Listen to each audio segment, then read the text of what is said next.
What up, peeps? Welcome to the Podcast. I'm your host, John Telewa, aka the Thekissbandit.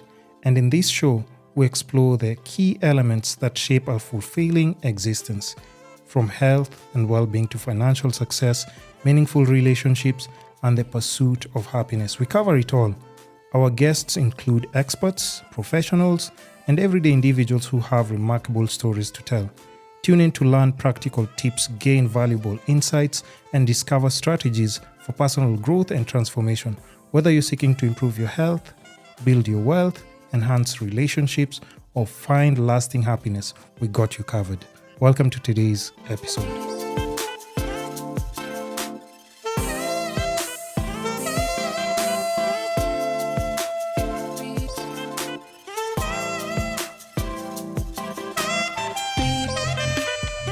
Another amazing episode with a very special guest, of course.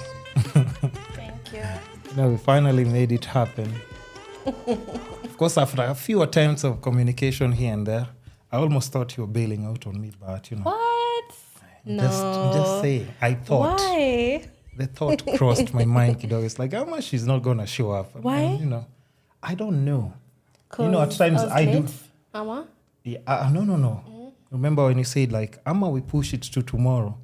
I was like, kwanza when somebody says we push it to tomorrow, it's like, this person, they want to hear me say, like, yeah, Ama, we can do it like Friday. Ama, after next week is okay. I was like, no. No, I was saying that because, like, you were like, I have to go to the mall with the whole... Oh, then, but sister, yeah, so I was like... I know, that wouldn't have made me postpone. You should have seen me at the Safaricom shop. I'm like, no, guys, let's figure this out because I need this to like happen. Yeah. And then we figured out the problem was... I didn't see. I was like, I was like, I just checked my phone, didn't see the message.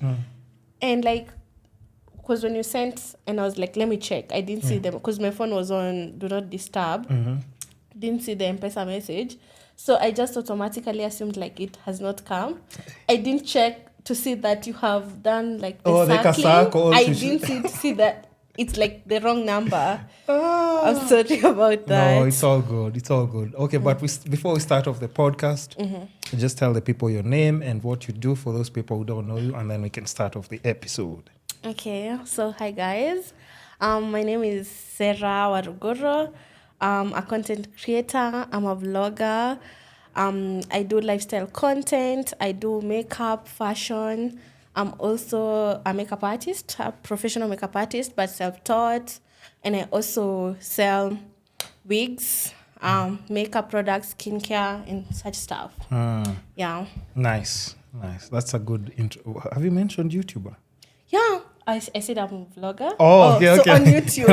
okay. Yeah. Yes, so how I came across you, of course, like, I posted like even that snippet like on one of my episodes, and at least I tagged you. Yeah, I saw it. Someone was speaking so very highly of you. And I was just like, I don't know this person you're talking about. Why? Oh my God. Why? And then, they told me like, just go see her videos. And we were actually doing it on the podcast, going through the videos. And then I'm like... The one thing I first of all like respect anyone who does something consistently with content, because we all know it's not easy. It's not easy. It's not easy. It's not easy at all. It's not easy. And I think you can attest, like, just by consistency, you always attract like your tribe, and people now start following you for the main reasons to why you're doing it. Yeah. Okay, so now to just start off, I think we should start off with like just the YouTube conversation and how you got into it. I think that's something very interesting because a lot of people start and just quit because they give up. Those subscribers, when you hit 100, when you hit 100 subscribers, it's like you're over the moon about it. And then when you hit 1,000, like that's a whole different That's a different conversation. That's a different But I think 100. It feels so good. I was doing, and we'll go back to how you started. I'll just tell you about my 100 subscribers, right? I had already started my podcast, but I was not doing it consistently. So I already have a partnership and everything, because I'm always good at finessing my ways with partnership. What? Yeah, my podcast, by the time I was starting, it had like partnership when it was starting. Of course now I don't. But I remember I was interviewing Maxine Wobosha. So we're talking, and then she's talking about her subscribers, and then I'm telling her like, hey, by the way, I've just hit a milestone today because I'm just seeing the notifications, and then it's throwing the stars and everything. And then she's asking me, Kwani, how many nini? how many subscribers? I say 100. She was like 100K? Okay. Like 100K? What? I'm like, no, 100.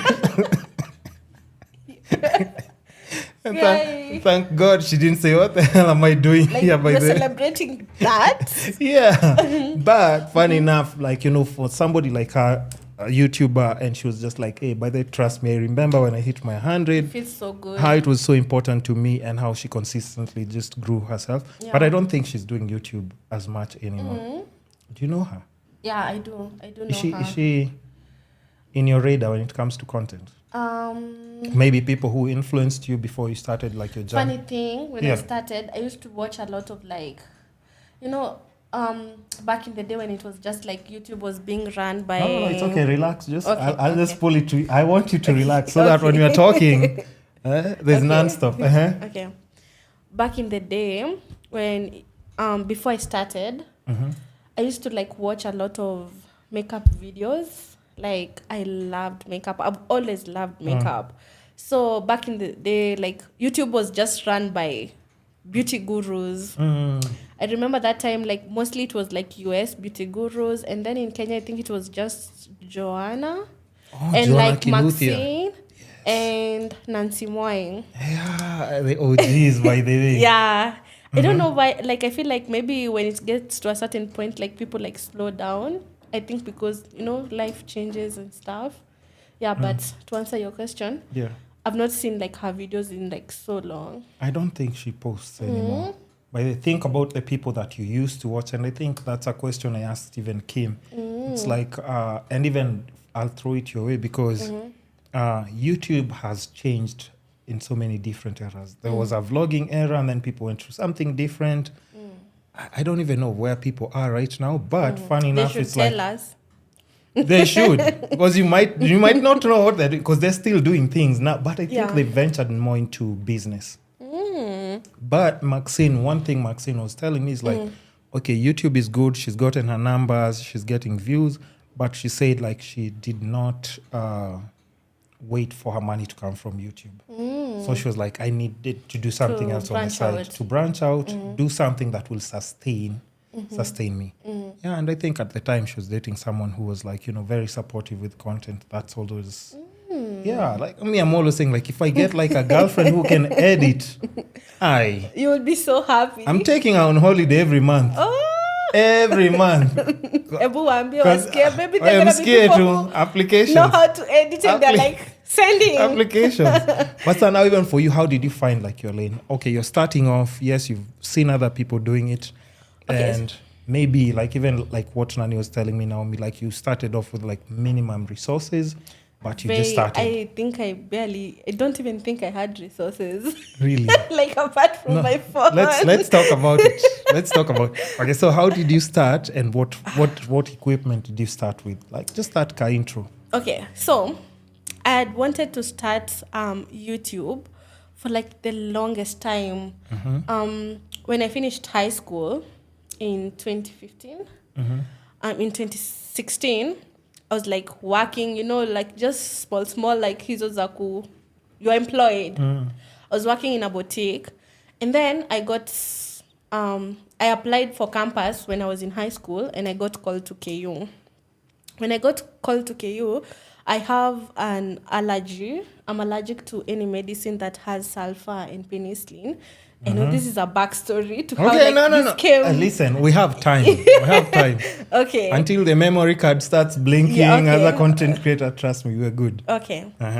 So I was working. I remember I worked, oh my gosh, I've done like a lot of jobs to get where I am. I was like doing a boutique, and then I did like a delivery girl. I was like a delivery girl at a pharmacy in Kiambu. I would walk for like an hour to go and deliver medicine. For 1 hour. They're not giving you transport? Nah, they're like, maybe like, it's a distance whereby you don't need to use like cars are not even going through here. So let's say like it's 30 minutes to go and then 30 minutes to come back. Wait, what? Yeah.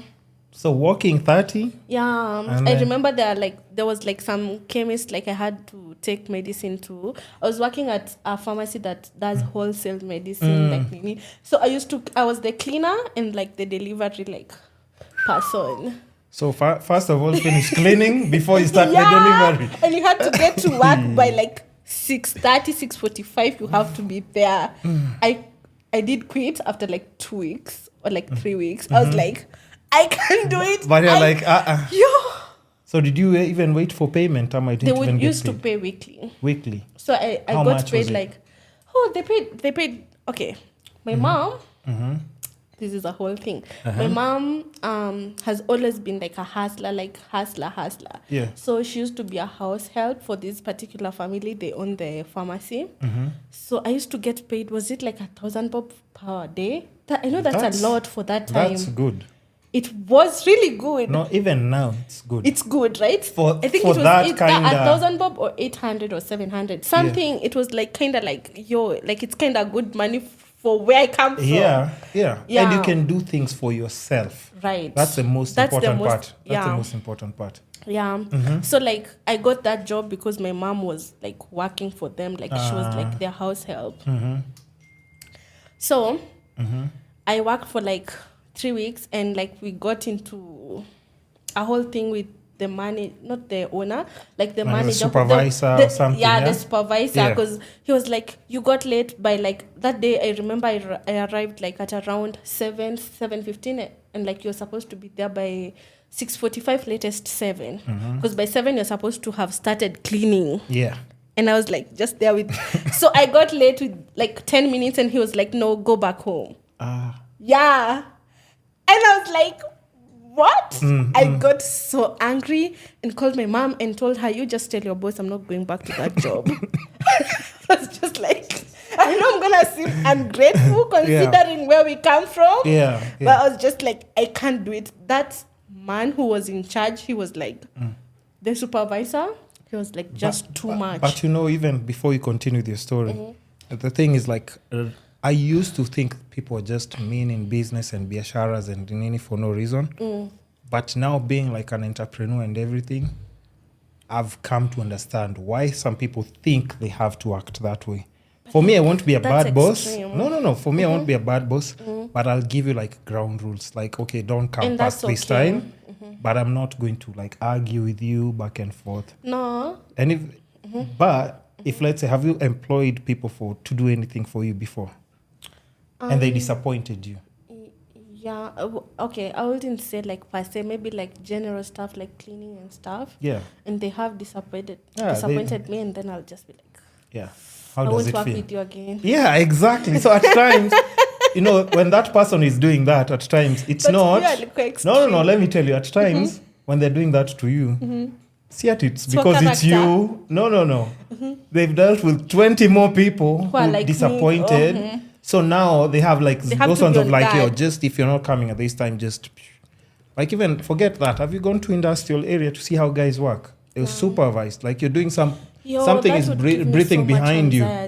When you're going for lunch, we search you kwanza. It doesn't care if you're feeling insecure. They search you. I go outside. I've eaten. Are you back on time? Okay, it's opened. You in gear. They close. Oh my God. With a padlock. Work until it's time to go again. It's time to go. We search you.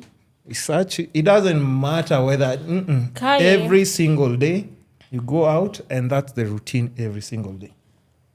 Oh my gosh, my heart goes out to those people. But it's because also like in other situations, we'll see it. People I know some people, they destroy people's businesses, property, steal, all those things, man. That's like, true. you know, people do like some shady things. So at times, it's because those people have dealt with so many other different people, and they need to think of your replacement. The minute they start seeing like those two small nini, they're like, okay, ule labda mama nani sasa, we've tried mama nani hii hapana. Let's try nani. You know. Okay, So I get it. so other different But like, jobs. unaona, that supervisor, like everybody was complaining about him. Like he just like had, I don't know. And I think I was the youngest. Yeah. Because I think at that time I was like 20. No, 19. No, yeah, I think 19. And it seemed like, first of all, because I was getting even paid more than other employees who had been there for a minute. So it seemed like, first of all, I'm unfit for the... It seemed like I'm unfit for the job, which, like, it's cleaning and delivering stuff. Yeah. Second of all, I'm, like, getting paid a bit more than other people. Yeah. And, like, so it seems like it's a connection. Like, I've gotten connection. They don't know, even though it's a connection, like... I need this job. You do need it. You want the job. Plus, even age has nothing to do with it. I think as long as you deliver. But they saw as if like it's just like I'm just privileged to be there. Because they're older probably. Yeah. With more responsibilities. And getting and less. like they're saying like, oh, you're getting more. It's like, why? And you're not even showing so he kind of had appreciation. some animosity with me with that. I got one late that day and like he was like, 10 minutes, like go back. I was just like with my mom because already we had some issues with just how he was like treating me. Because in his mind again he was like, you're so young, like you got this.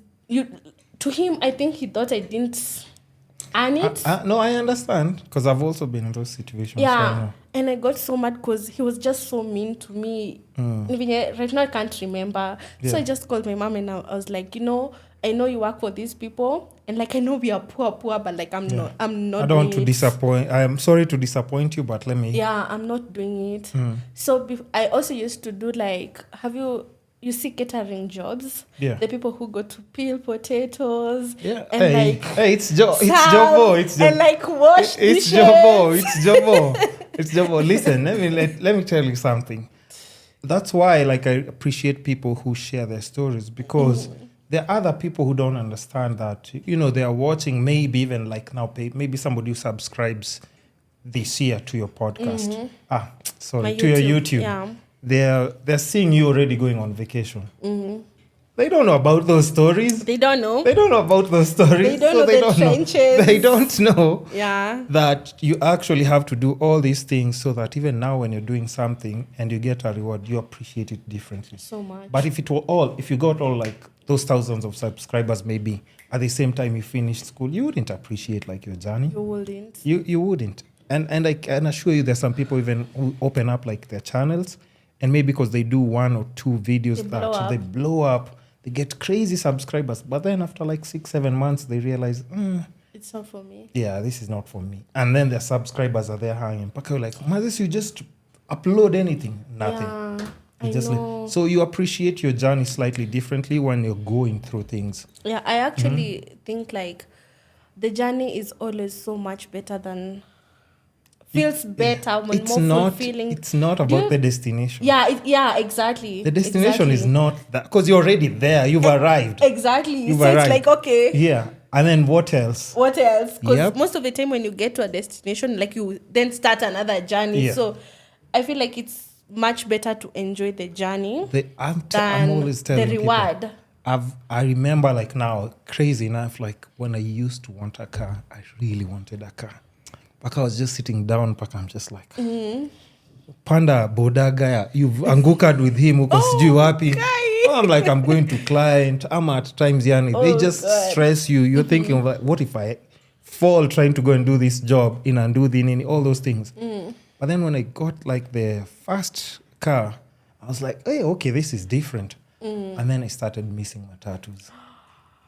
Really? Because I used to enjoy like just even like, just when you go to the mpaka the condas knew me like, hey, maze bro, how's your school ilikuwaje nini? And then, okay, they usher you in. Of course, this company and nini. And now I've started driving.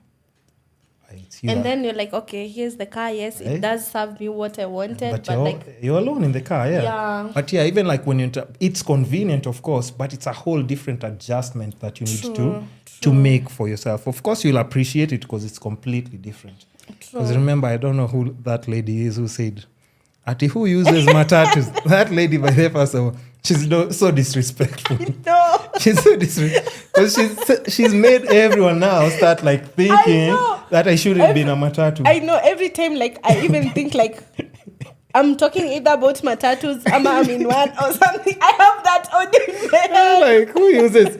And she was asking, who uses matatus? And then it is poor people. I'm like, no, it's not. No, it's not. It's not. A matatu is for anyone. Like, even And for me, everyone, like, if my anybody car had can a use problem, them. I'd go use a matatu. It That's saves you true. money, a lot of money. I think it was just like an out of touch thing to say. Like, But it's just, but you know, we all know it's not for poor people. Matatu, everybody uses matatu. I think But I was talking about like the adjustment now. And even when I heard that one, I was really nini. And then I was like, you know what? I want my next car to be this, this, and this. And then to me, I was fantasizing about it and manifesting and thinking it's like too far. And then I actually got it. And you see? And then now I'm like, okay, so what am I supposed to buy next? Right? That's already done. Right? Because I was like psyched and saving and hustling this and this, trying to make everything nini. And then I got it. And I'm like, but it's the journey, the adrenaline for me to try and make money here, make money here. Like, it just moves you. Yes. It's like just moves you. Once you get there, you have to figure out a different target and destination. So the journey is the most beautiful thing. I think it's in everything. Experiences, the people you meet, whether they're good, or mean, bad, everything. people who don't pay Because you. it's the same case with life. Yes. Because the journey, whether it's the happy moments, the sad moments, the journey, the whatever you're going, because at the end of it all, it's like death. Yep. And it will be like... We all know. Right? We can't so live you have forever. to like enjoy the moment. Every minute. And like sometimes enjoying the moment doesn't look like ati kusherehekea and you're like celebrating. It means like feeling the pain. Yeah, true. I agree with that. Yeah. Another different job that you did maybe. Okay, so if say like wash on that second for catering, you were doing like now the back door sasa, like the peeling of potatoes, like the cabbage, kukata carrots, and then like serving people and then washing dishes. So most of the time we would go like the night before that whatever organization, and we would get paid like I think at like 400, and like you just stay there like the whole night to prepare things. The whole night. Yeah, preparing things. Ama you go like super early. Because like it's those indoor at home catering, like you've been hired. And we used to like ask, oh, is there a job this weekend? Is there like graduations people and nini and there's catering? You are ready to do the next one, Yeah, and also did for a minute hosting like the club, the bottle, like giving people drinks and You've stuff. done even the bottle service? Yeah, the hosting, like, is it called hostess or what is it called? Yeah. At a club, actually, it was around Timor. Oh, here, and Timor. like I remember. Is it the one that was upstairs? Yeah, I don't know what was the name of that club. I think they closed, but it was, I can't remember. Yeah, I don't remember. But I know the place. Yeah, and people would give us tips. Yeah, because promo. Yeah. I did that. Wait, later what did I do? Oh, I've done a lot of like trying to thrift. Thrift. Or thrifting and selling. Is it good or it's like something that's hard to deal with people, peer and payments? I don't know. I didn't like just get customers and end up wearing most of the clothes. Really? Like I tried so many times. Even when I had already started YouTube, like I tried so many times to like, because I was like, I'm so passionate about clothes and I love fashion. Maybe like I used to go to Gikomba and buy like bodysuits and then like people wouldn't buy and then I would wear them. Just wear them. And in campus, I used to like sell panties and I would go door to door like in door like to door. The hostels and knock, hey guys, I'm selling panties and earrings. Would anybody want to buy? But were they buying? No.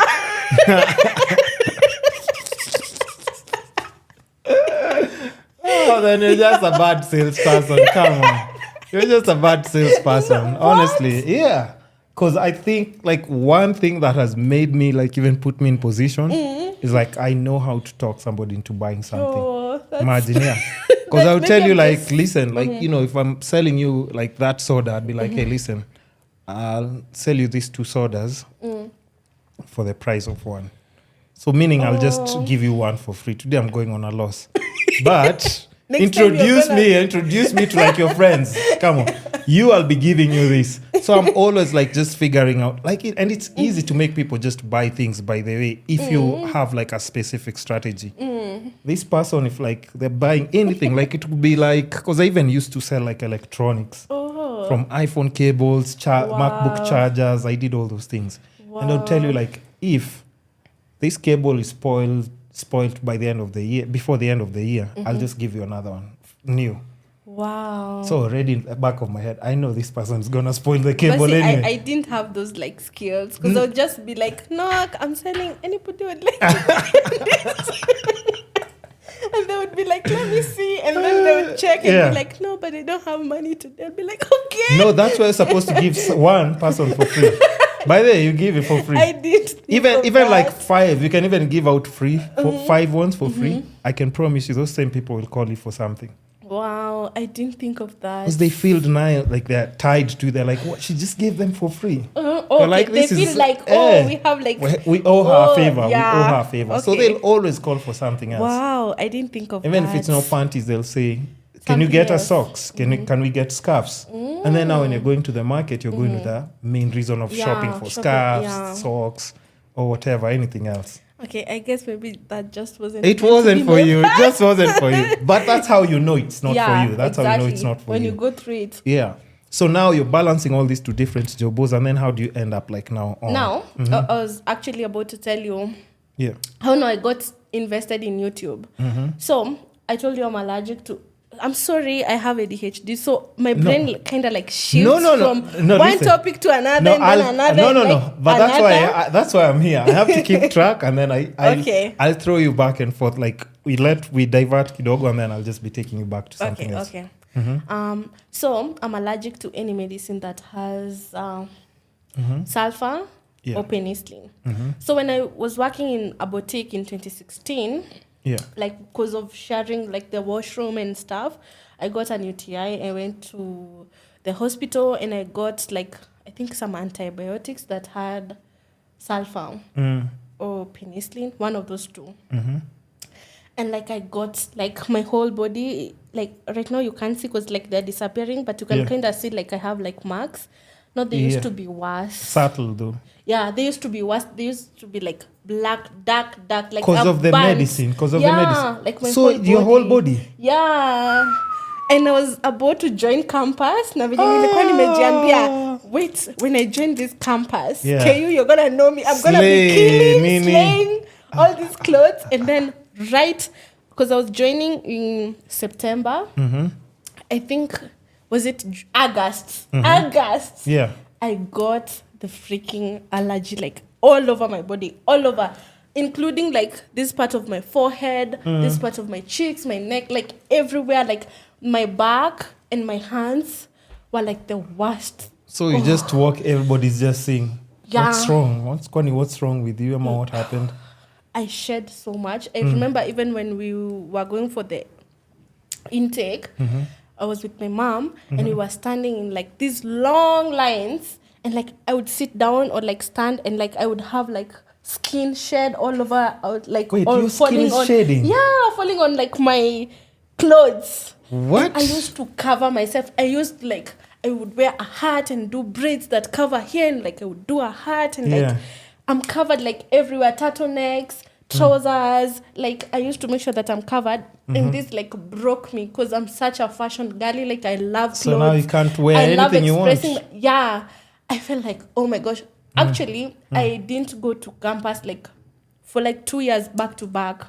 Like, I wouldn't, like, of course I was still in session, but I would barely ever attend classes. Because I would feel like, oh my gosh, I would feel like I can't be me. Everybody's looking at you. You feel like you're just... and, like, I can't be me. Like, leave alone even the people. Of course, people looking at me, it's part of it. But, like, I can't be me. I get you. Because, like, I love expressing myself through clothes. Yeah.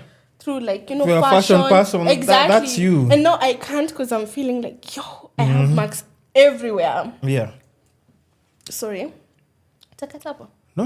Okay. No, go on. We're not Okay. editing it. No, this is the full clip. You can drink soda, you can sip, we can eat, Okay. whatever. Okay. So yeah, the whole Okay. whole year you're on and off. You don't want to go to class. 'Cause Okay, of yeah. that. Yeah. I would barely go to class. Mm-hmm. Please, if you're going to campus, just go to the classes. And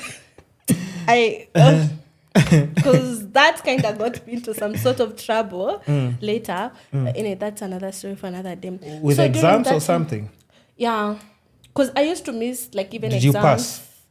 Yeah, but like if you miss an exam or like a cut, you have to like redo the whole unit. Yeah. Not for free, of course. You have to pay peer as well. If you do it within like your duration of like being in campus, like the 4 years, like it's free. Oh, it's okay. But like if you have to extend an extra semester, like after the 4 years, you have to pay. Okay. Yeah. So during that time, even when this is before I even get the pharmacy job, I discovered YouTube and makeup, and then I used to love keeping up with the Kardashians. Oh yeah. Like I'm right now. I'm not like a stan girl. I'm like a fan girl for anyone. But like I used to stan Kim Kardashian. Like when I was like 18, 19, Yeah. I was like the fashion, the makeup. It's just eating. Like it's just like Yeah. I would even like fantasize like doing their makeup. Yeah, like I'm there I was doing like, any. I would even dream because of how much I have fantasized like doing their makeup. Yeah. So I used to watch so much. And I remember like I would see her Met Gala looks and the makeup, and everybody's talking about her dress and how her makeup looked. And you know, one day I was like, let me go to YouTube, because even in high school, I used like to do my makeup and like do people's makeup, like some friends on weekends. Yeah. There's even a time in high school we got in trouble for doing our makeup. Took up a punishment. I think there's somebody else who said that in the podcast. Eh? And she's actually a professional Makeup artist. I think somewhere in is it California right now? Oh, that's so cool. She has a similar story, doing makeup to like other students. Oh my gosh, that's so cool. I'll share her profile, I think, before I even forget. But just go on. I'm listening. Okay. So I started watching YouTube and like I would binge. I'm telling you, I would binge because that time, like this is my YouTube origin story. Yeah. Like how I actually came now into started YouTube and like how I started getting the thought. And I used to watch so many makeup, like That's Jacqueline. Oh, what's her name? Oh, Michelle. Yeah. Oh, nice. That's so nice. So she has kind of like a similar story. Oh, that's so nice. Isn't it crazy how like we share like just when you even have to the similar same stories. When you have the same passions with people, you like. Yeah. It's so crazy. I mean, you should follow her as well. She does I'm like, gonna check she's her not the out. best content creator, because she said even her, she's 50-50. When she's starting, at times she's not sure whether she should, but she's very good at makeup as well. Okay, I'm gonna check her out. So during that time, we used to live in like single room. Like my whole life, since we came to Nairobi, we lived in a single room till like 2019. So Is there something wrong with the there's single nothing room? wrong with that. No, I'm just asking. no, I don't know. Asking. I would not wish it on anybody, but there's nothing wrong with that. But is this like you alone, or are With you my and the mom fam? and my sister. You, mom, and sis. Yeah. And I That guess time my because it's sister was 3 younger. girls, like in one. Yeah. Okay. Now you can imagine if like I we know. have both genders, it can be. No, That's that would kinda be like- extreme. Yeah. It Now would be that's a where. bit hard. Now that would be tricky. It would definitely be tricky. And imagine there are people who live in such situations. Yeah. Yeah. No, I mean. My heart goes out to them, because it's not for the weak. But I know the thing is, like, also what I'm always saying about life before we continue is, don't think like that's where life ends. It doesn't. Because think of every success story. Somebody did something to get to the next level. That's true. Somebody had to take a few steps to get to. Because we also have to admit, like, let's say, because when you guys came to Nairobi from a different place, From Shags. which is where? Karatina. Okay, Karatina is not bad. But I'm assuming with staying in Karatina, if like, you have relatives and you can have like a house that's slightly bigger than that single room in the city. You can go panda ngwashes, you can eat. I mean, listen. So, but once you come to the city, you have to start from scratch. You have to start from somewhere. Yeah, so sleeping on the floor. Yeah, you have to literally just start somewhere. God. And even if when you're staying in that single room, how much was the rent? I think like 1,500. Okay. 1,500. You can imagine. No. It's okay to laugh now. Not laugh. About people who live there, like I'm laughing about like... Because you know how... Because now like, if you think about it. Yo. But you know why I'm asking? I'm laughing to cope. I'm asking about that because there's also like a girl who I'm supposed to have on the podcast, and she was saying her salary is 5,000. So I'm like, 5,000 how? Because to me, I'm like, okay. How do you manage I'm like, that? no. So I start like, okay, per weekend, or how's this payment plan? She's like, no, end of the month. I'm like, wait, what do you mean end of the month? Gosh. So I'm asking her like, okay, Sarah, listen, just give me a breakdown so that I can understand how this is even possible. So I ask her like, okay, so how about rent? She says rent is 3 Gs. I'm like, hey. What? So I'm telling her, exactly. So I'm like, so if you're paying 3, you just have like... You only have 2. But she said, how do you even now she wants that? to downgrade so that she can have more. Have to. Because she's been skipping meals. Yeah. Oh my God, what's her name? Listen, I don't know if but until I do the episode and then but I can tell you afterwards. So she was saying like even like during the day she has to skip meals. If she wants to eat, she can eat maybe in the evening or early in the morning. That so even used to be me, so I in the afternoon, so much. She's saying like she'd skip even though she'll feel dizzy, drink a bit of water right just now, to be a bit. Kiambu. Right now. So when we're talking about these things, oh my God, I'm always hoping that there's some people who can also like understand. Because like for me, I don't take anything for granted. And even when I work with people, I'm always telling them like, listen, maybe when I'm being harsh or strict with other things, it's because like, I don't want to go back to where I was. I don't want to be in a position where people can't call me and say like, hey, I can rely on my brother, or I know my son can do this for me, or I can call him for something. I want people to call me and I can be able to fix their problems. Of course, people that are within the family and sikila mtu sasa 2K urgently ni saa zingine, not all the time. Yeah. But there are those people like they know if they call me like there's a problem, I have to solve their problem because like that's what I've made myself to. Yeah. But then I don't want to go back to. That's like one of my biggest fears. Yeah. So now you see, like even when you talk about that, it's just because it's things that I know, and I always have extremes on my podcast. I have Somebody people who is filthy rich. I have people on my podcast who pay me probably for rent. I can say the one I think who is paying the most, they're probably paying close to 180K in Kenya. Whoa. But the ones who are outside the country, maybe $2,500 to $3,000. Because huko nje it's like almost like standard. But in Kenya, if you're paying like 180, you're like doing good. Come on, you're doing good. Come on, you're doing good. Because how much do you have to bring in the month for you to pay that as rent? More than double that. Yeah, at least 500 on the minimum, on the low.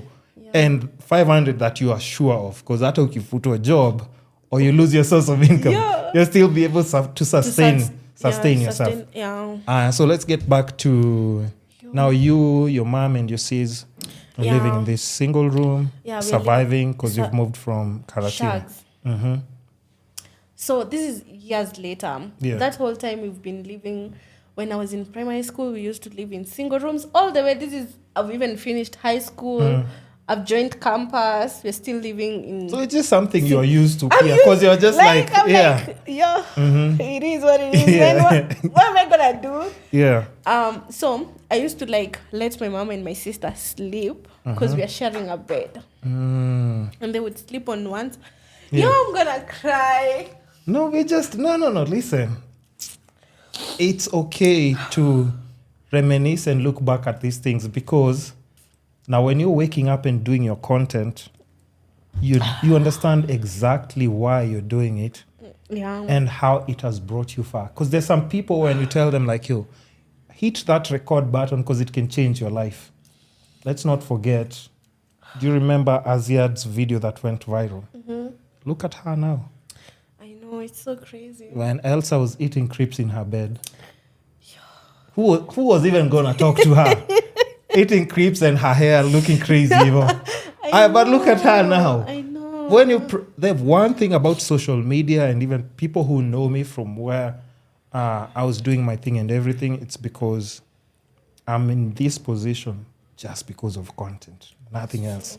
So I understand, and even why it hits you differently when you're talking about, because like how just changed. Like actually, when I just say that, like I can literally see it. You can you can see it in your head. Just talking about it, I just felt like I just traveled back to that house. I can see exactly how our bed was positioned. I can see exactly what my sister was sleeping in like her sleeping clothes, because she was young. And my mom, and they used to sleep on the other side of bed, and then I would sleep on this other side of bed. So my feet were on my sister's head, and my mom used to sleep uku mwisho, and then I'm on the wall side. But at least you're all sleeping. Yeah, I know. You're all sleeping. Trust. I know. And that's what I'm saying. You see, even in that, you're doing this for yourselves. Like even if it's your mom has done her best to get you guys in a different place. Because even you have to understand, for you to be in Nairobi, to be able to do content and stuff, it's because she had to get out of her comfort zone. That's true. She'd have decided to just chill in Karatina. Yeah. Chill there. Like, who knows, maybe and by I'm now. grateful for that. Yeah, she pushed herself. Because even how many people from Shags are scared of just coming to the city? So many people. Because you tell them rent, wanasema, ai, hiyo pesa yote. I know. Because you can't even imagine in your head. But you come in the city, you start thinking differently. Yeah. And you start pushing mom. a single mom, 2 kids. Yeah. Yeah, and I don't know why Karatina dads are just always MIA, but that's a whole different story. That's a whole different story. It's a lot. In my podcast, anytime we touch on it, I'm just like, you know what? It's a lot. But we'll get to the dad story at some name. Listen, we have time.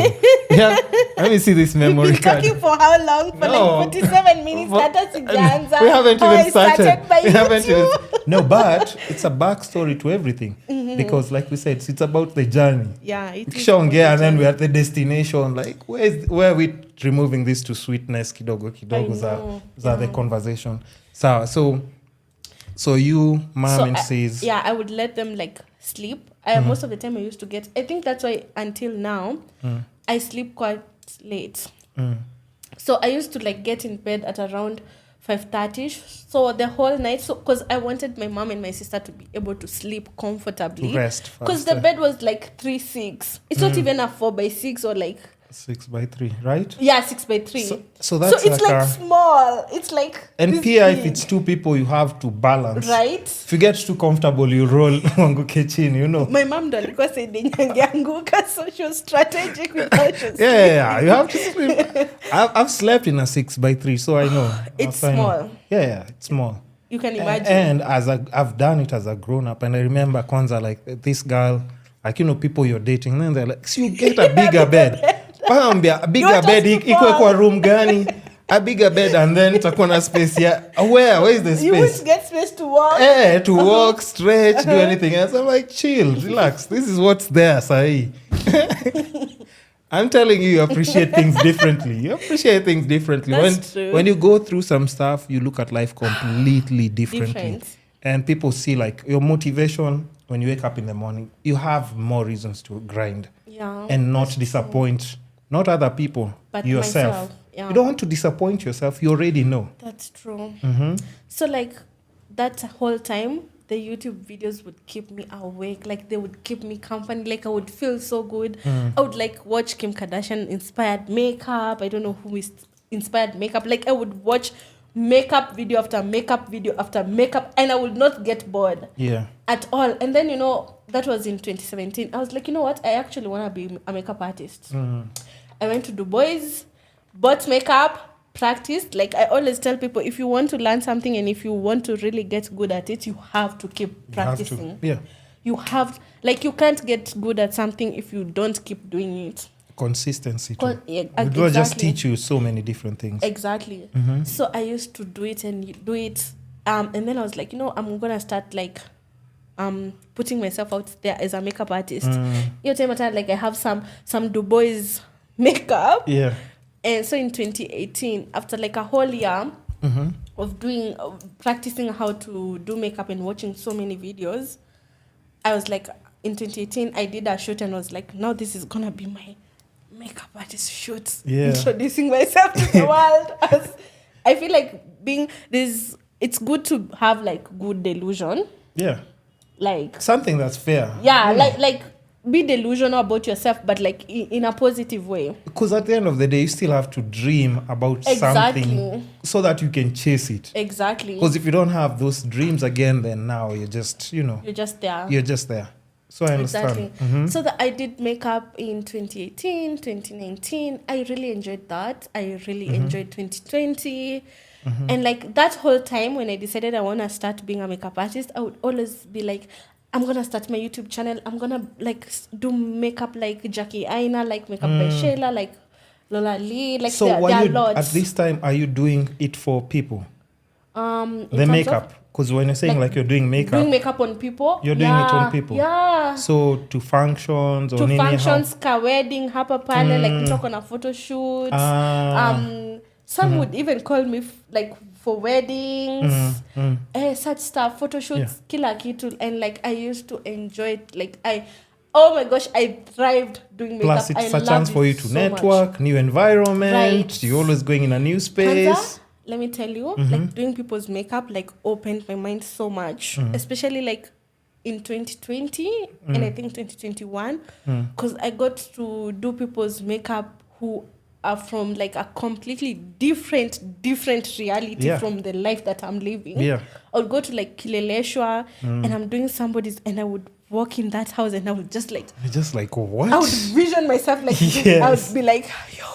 I remember I think it's 2019. I don't know if that girl, I don't even remember her name. I don't know if she's gonna see my videos. Because I remember there's a time, I don't know if it's this year or last year, she had texted me and I was like, yo, you don't know how much like you inspired me. I went to Rwaka. This time was not like how Rwaka is right now. Yeah. That's like back in 2018. Rwaka was still like, yeah, it was landish. Just like, it hasn't developed as much. Yeah. And I went to do this babe's makeup and like she had a car. I was like, yo. How is this even possible? Yo. How? I was like, wait, I would ask her like, so what do you do? Yeah. And, like, oh my gosh, you work at, I think she used to work at Safaricom at that time. You work at Safaricom, like you have your own salary, like you have a car and you have this beautiful house. And she was pregnant. Yeah, I think so. She was pregnant. And like it inspired me so much. Anytime I would get an interaction with a woman who is like, doing good. You're saying like everything is possible. You're saying like it's so actually possible for me too. It would inspire me so much. I remember it just like altered my brain chemistry about something and like I felt so empowered. So I did that for a few. This whole time I'm thinking like, I need to start a YouTube, but all the time I'm like, but I don't have a camera.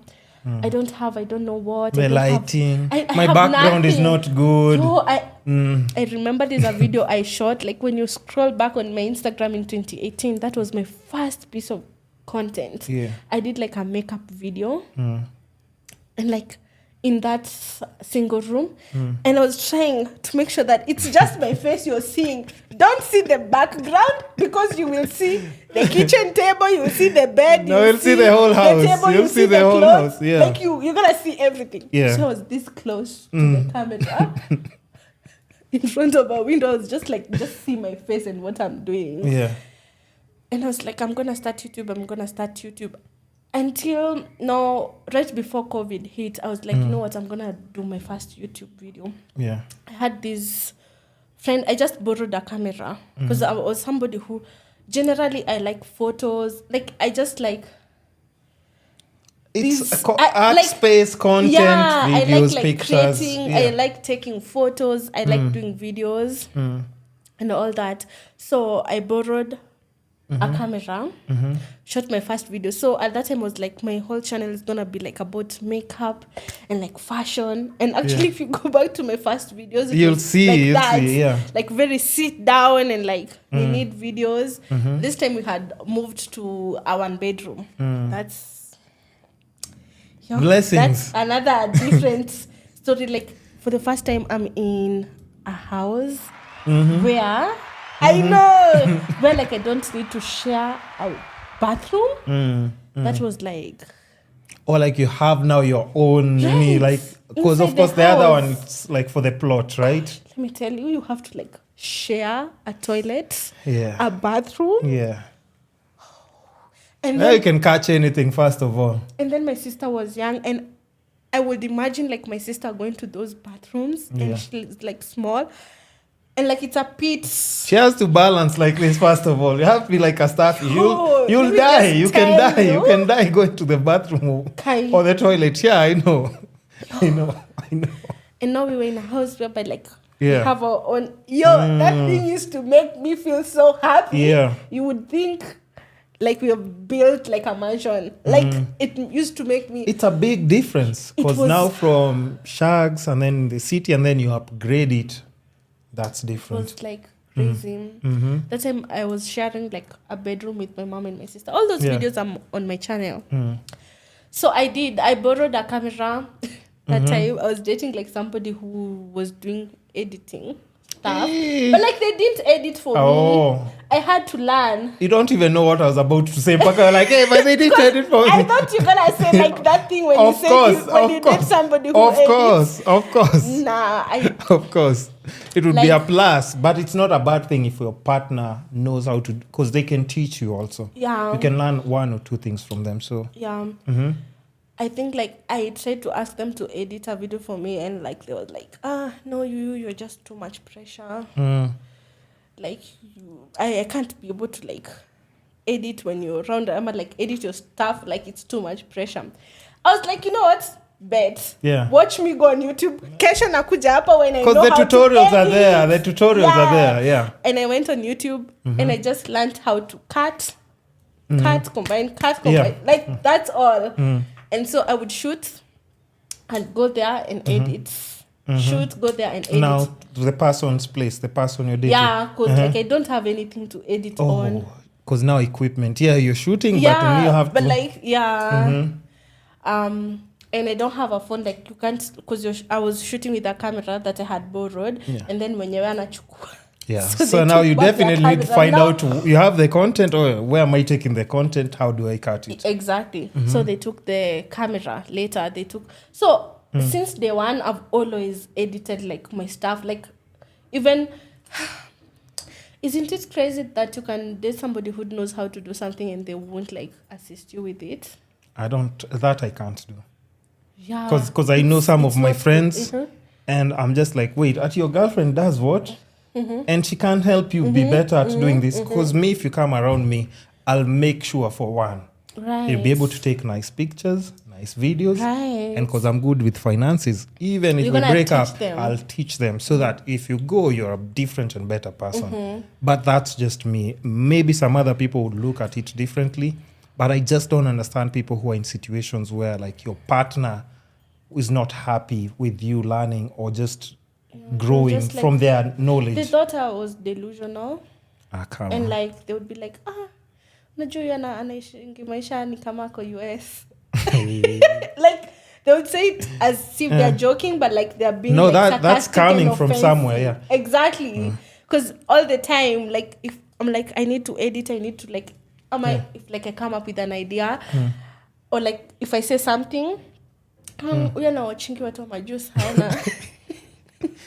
And you know, that's crazy because I used to hear that all the time, even in front of people. No, that's bad. Because that's why, like, even when you say something like that, like, if anything from me, like, even if I'm in a situation, if it's dating or just a situationship, like, it's one of those things I push people too much. Like, you said you're going to do this. Why can't you just do it? Just do it. You said you're going to do a shoot. Why can't you come up with Nini? Why aren't you... Or why are you telling me and then you're not doing it? Because now it's getting stuck in my head. Like, She said she's going to. Yeah. See, we just do it. I know. Or if anything, you'll take my pictures. You know. have to understand those angles and any. Right? It might as well be. I've dated people who are like get like. Like, oh, this is too much for me. Like, no, me if you can't take pictures, you're like... useless to me. You're useless. Useless. Because even if we get kids, kids will need pictures. It's not just about me. To me, I'm telling you, if you can't take pictures, you're useless to me. That's true. And that's just pictures. Plus, it doesn't require a lot of effort. It's those people who are just always like anti-social media, maybe, and then they're like, I don't. Yeah. Like, if you take a picture of them, they like it. They're like, oh my gosh, you know my angles, you know my now angles. You see. Exactly. But mine... I'm like, if I'm like, okay, let's do this angle, I'm feeling as if like, it's like, can you be Changamka? Okay, yeah, be happy. Why? Even tell me like, no, the light is different. We take but 2, 3. They'll be like, oh, this is too much pressure. No. I'm like, what do you mean? And I know everybody loves seeing pictures of themselves, let's be honest. So if I'm dating you, come out of your comfort zone, do it for me. Because you're not going to do it only today. You'll do it tomorrow, the day after. Okay, if we go on vacation, you need to take pictures of each other. Imagine. And like, if you're anxious about it, like, can you tell me and then I'm going to guide you? But like, sister, if you get moody about it, like, no, I can't even... I don't now like that. I'm even scared to take pictures. Yeah, even when you see an idea, it's like, hey, this is a nice place for a thumbnail maybe. I can do a nice thumbnail here. You're like, but if I ask him now, it's going to be an issue. Moody. Yeah, I just changed. Let me just wait. No, that's not how it's supposed to be, man. Come on. I know. And even for me, I'm always saying, like, if I ever get someone, like, we're in sync with, like, content-wise, I think I'll be very, like, at peace. The only issue now is, like, anybody who's, like, just next to me, they'll get nice pictures, nice videos. Me, on the other end... You're not. Like, what is this now? I know. Why? Just make a bit of effort, Bana. Like, be excited about it. Yeah. And I think that's the thing. If you're excited about it, doing it with your partner, you'll actually able to learn a lot. I know. You'll be good at it. So now I know I have. Yeah. First of all, I know I don't need to book studio sessions anymore. Exactly. I have a partner who can. And the same for you. If you need, like, even let's say you're on anti-social media, but if you have a brand that you're trying to build, profile, a company or a business, who's going to come in handy? You. Exactly. So it's like a win-win situation if we just trade those skills and tools in a relationship. So that's so true. Yeah, so back to you editing and stuff, of course. Yeah, so the person who was helping me with their camera, they like took it back and like I got stressed. I was like, now how am I gonna be shooting? Yeah. Because the phone that I had, it was a Samsung. It shot it like it was good because Samsung. Yeah. Most of their phones sometimes they are like okay. The camera is like okay. Like I don't have storage like to edit. Oh yeah. Yeah. Because like it was like a 15 GB storage. 15 GB. Wait, because now you're supposed to shoot with it and edit with it. And edit on it. Yeah, so that will be tricky. Now, I looked for, first of all, now I decided, the person who is helping me with their camera, they have taken it. Yeah. Fine, I'm going to shoot with my phone. So shoot with my phone, go to the persons who I was dating, crib and like edit from their computer. Then we broke up. Then I have to be like, okay, now where am I gonna be editing my stuff? Start asking yourself, Sasa, why did we break up? Why between my content creation? Should I swallow my pride and actually, And constantly after breakup, it's like, you can't use this comp by there. You can't use it's like that. Let's see how you're gonna fix this. I was like, okay, what am I gonna do? Yeah. I used to borrow like friends' phones. I had an SD card in the phone, and like I would transfer the footage there. So whenever I meet with any friend who their phone has storage, I would be just like, "Can I please use your phone to like edit, please?" When I come from school, there's a certain friend I had at that time, or like take my SD card, put it in the phone and actually edit.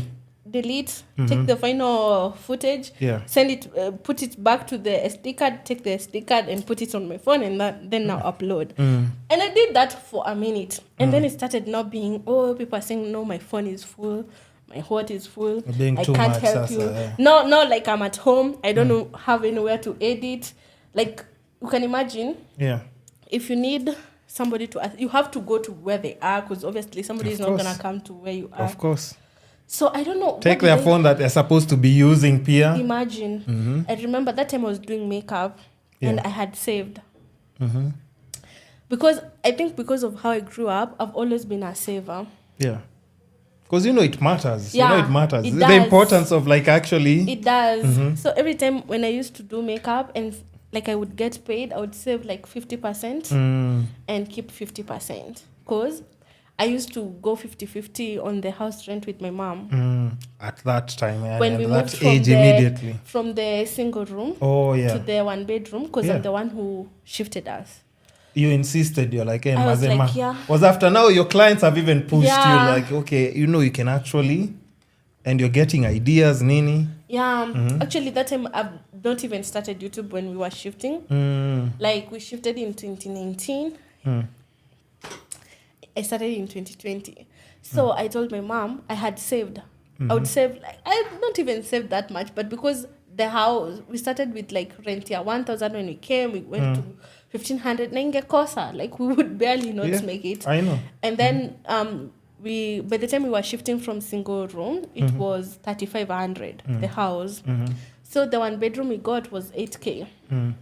So I told my mom, I'm going to be doing half the rent.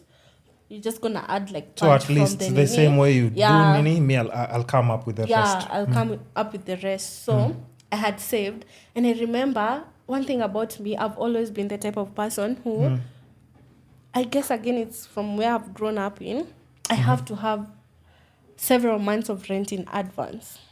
I always do that as well. For me to have a peace of mind. To be comfortable. Because those ones of it's end month and end month unaanza kukua oh my Lord, what am I going to do? That caretaker. And so, I think I had saved maybe 20K, and to me that was a lot of money. Cause a lot of money, because that time I used to get makeup client, because that was the time where I had gone fully independent. I'm not even trying to get even money from any man. I'm just solo. You're just focusing on building yourself. So I used to get makeup clients and I would save. Najinyima. No, I know so, it's not easy. I saved, and I was I'm having such a hard time now. I don't know, I don't have somewhere to edit my videos. Where I was editing, we've broken up. You imekunywa maji. Sasa the edit up, I was I'm gonna take money from rent saving. I remember even that YouTube video is up on my YouTube channel. Nikiongea nikisema I'm just investing. Can I pick? Yeah, you can. But it's gonna be in the podcast, right? You can text them. Tell them. I don't know who it is. Oh, shit! I've remembered. You know who it is? Yeah. It's my rider. Okay. Mwenye aliniletea vitu asubuhi, I've not sent him. Okay. Hello. Achani kutumia side. Okay, so not a slight commercial break, but she just remembered something. Oh my God! But also such a rush when he brought the stuff, because I wanted to shoot a brand content and get ready to come here. No worries. So no worries. Come to me because he always knows nitatuma. So I think right now I'm just I get you. But regardless, you see, I'm always having the full episode, which is unedited, so which is still okay. People still go through that, and then I always have now the snippets and highlights also, so it's completely okay. But as you're sending, I'll just talk to the guys. So now you'll also understand, even from her story and how she's talking about different things, and that's why even when we're just talking about, we haven't even gotten to the YouTube details, but look at how much the story and journey has to be when we're talking about just building yourself as a brand, believing in yourself, consistency. And even now, like, the best thing is like your mom pushed you guys to move from Shags. And then here you are after this. After, a while, you're like, yo, mom, I think we should move to a different nini. Mm-hmm. And then you say, me, I'll come up with half of the rent. But most people don't even know how rent is paid or nini. They just, So happy for them. So there is nothing wrong with that, but also understand, like, there's some people, and that's why when you sit in a table somewhere with people, like for my case, when I see somebody is delusional, it has to be delusional with a purpose. Mm-hmm. If it's not with a purpose, then I can't have that. It's not in a bad way, but it's gotten to a point where just because of life experience, I can't sit around people who don't fuel me with just a good conversation, positive energy. Me too. You don't even have to be well educated, but if you're somebody who's like thinking like progressively, you have dreams, you have ambition, like I'm okay with that, by the way. Too. So I mean, yeah. So now back, at least you've sorted like your rider, right? So we were talking about. I don't want to forget. We're talking about. You've pushed you're coming up with half of the rent. Yeah. And then you decided you're taking money from the savings. The rent savings. Yeah, the rent savings. And I was like, that video is still up on my YouTube, and I was like, you know what? I'm really struggling with this whole situation of editing, and I don't have somewhere to edit. Yeah. And I'm gonna just pray and invest in this thing, because I'm investing back to myself and get a new phone that I can edit on, shoot on. Mm-hmm. I remember that phone, I think it was 16,000. I took the money and I went and bought. No, I remained with like 4,000 for just 1 month. Yeah. Rent for just like 1 month. Went and bought a phone, and now it was easier. Tell me why. Was it even 3 months later? 6 months later, the phone got stolen. Hey. Literally, the phone got stolen. Back to scratch again after like... Where we were living. Yeah. Oh, where you were living? Yeah, we used to live in Githurai, a place called Kiangishiri. So it's like deep in the somebody ghetto. like break in the house? No, I was coming from some drinks. Okay. At like 11. Here we go now. You see, even I thought you were charging. Somebody just came and pinched it. When you say drinks and evening, I'm like, No, listen, I agree. Mm-hmm. I agree, like, it was kind of like my fault, but also not. Like, I feel like the environment contributed to it. Of course, I was coming from, like, the drinks. Mm-hmm. And I didn't, when nilishuka mat at Githurai, like, was stage, I was like, you know what, it's just, like, 10 something, I can just walk. Because 10 is still early. Yeah, it's still early, like, and it's not far. Yeah. And I didn't have keys to the gate. Mm-hmm. I think that passed my mind. I was like, I wouldn't take a boda. There's a guy who was living in our plot who was a boda. Yeah. I think ata nilimcall hakushika. So you said, let me just walk. Like, ata your 50 bob, I can save it. Hey. It's not that late. Let me just walk. I got at the gate.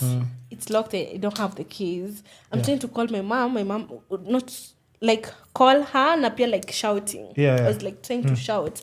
Mom, nifungule gate. Like, she can't hear me. Yeah. Tell me why, like, just some dudes were walking by and like they were like, this is the perfect girl for this. She's all alone now. Amefungiwa. Okay. Even thinking about that, I was carrying this like sling bag. I got me thrift, but it was like an original YSL. I used to love that bag. Nilikuwa nimeibeba, iko hivi cross my nini, and they were just like, let her simu. Let her simu. I think nikienda kutoa, and niko like, no, msichukua. You're trying to negotiate, like, but like, haki unajua, I don't have a lot. My YouTube. Like, actually, you know what? They like pulled my bag, the whole bag, and yanked it. I was like, basically, chukweni simu mniachie my ID, my school ID, my bank, like, please. And then itu basi na simu, aki please msichukue hii bag. They're like, baby girl, who are you talking to? They yanked the bag and like ran away with it. So they took everything. Everything. And actually, right now, I even need to like replace my school ID because I'm about to graduate. Which I don't want to talk about it until like it happens. Okay. No stress. Yeah, so Like they went So your and I phone was is just gone. crying. You know when like your phone gets stolen? Kwanza, It's like phone you is get so in painful. shock. Phone is painful. And then I'm like, this is my world. Do you Yes. guys not know what Yeah. I do with this Yeah. phone? Like you've just taken and it's new. Yeah. Yo, I was just there. Coincidentally, the guy who lived in our plot, the Boda guy, came. I don't know if he was coming to like do something kwa nyumba yake. Yeah. Akanipata hapo nikilia. I was crying.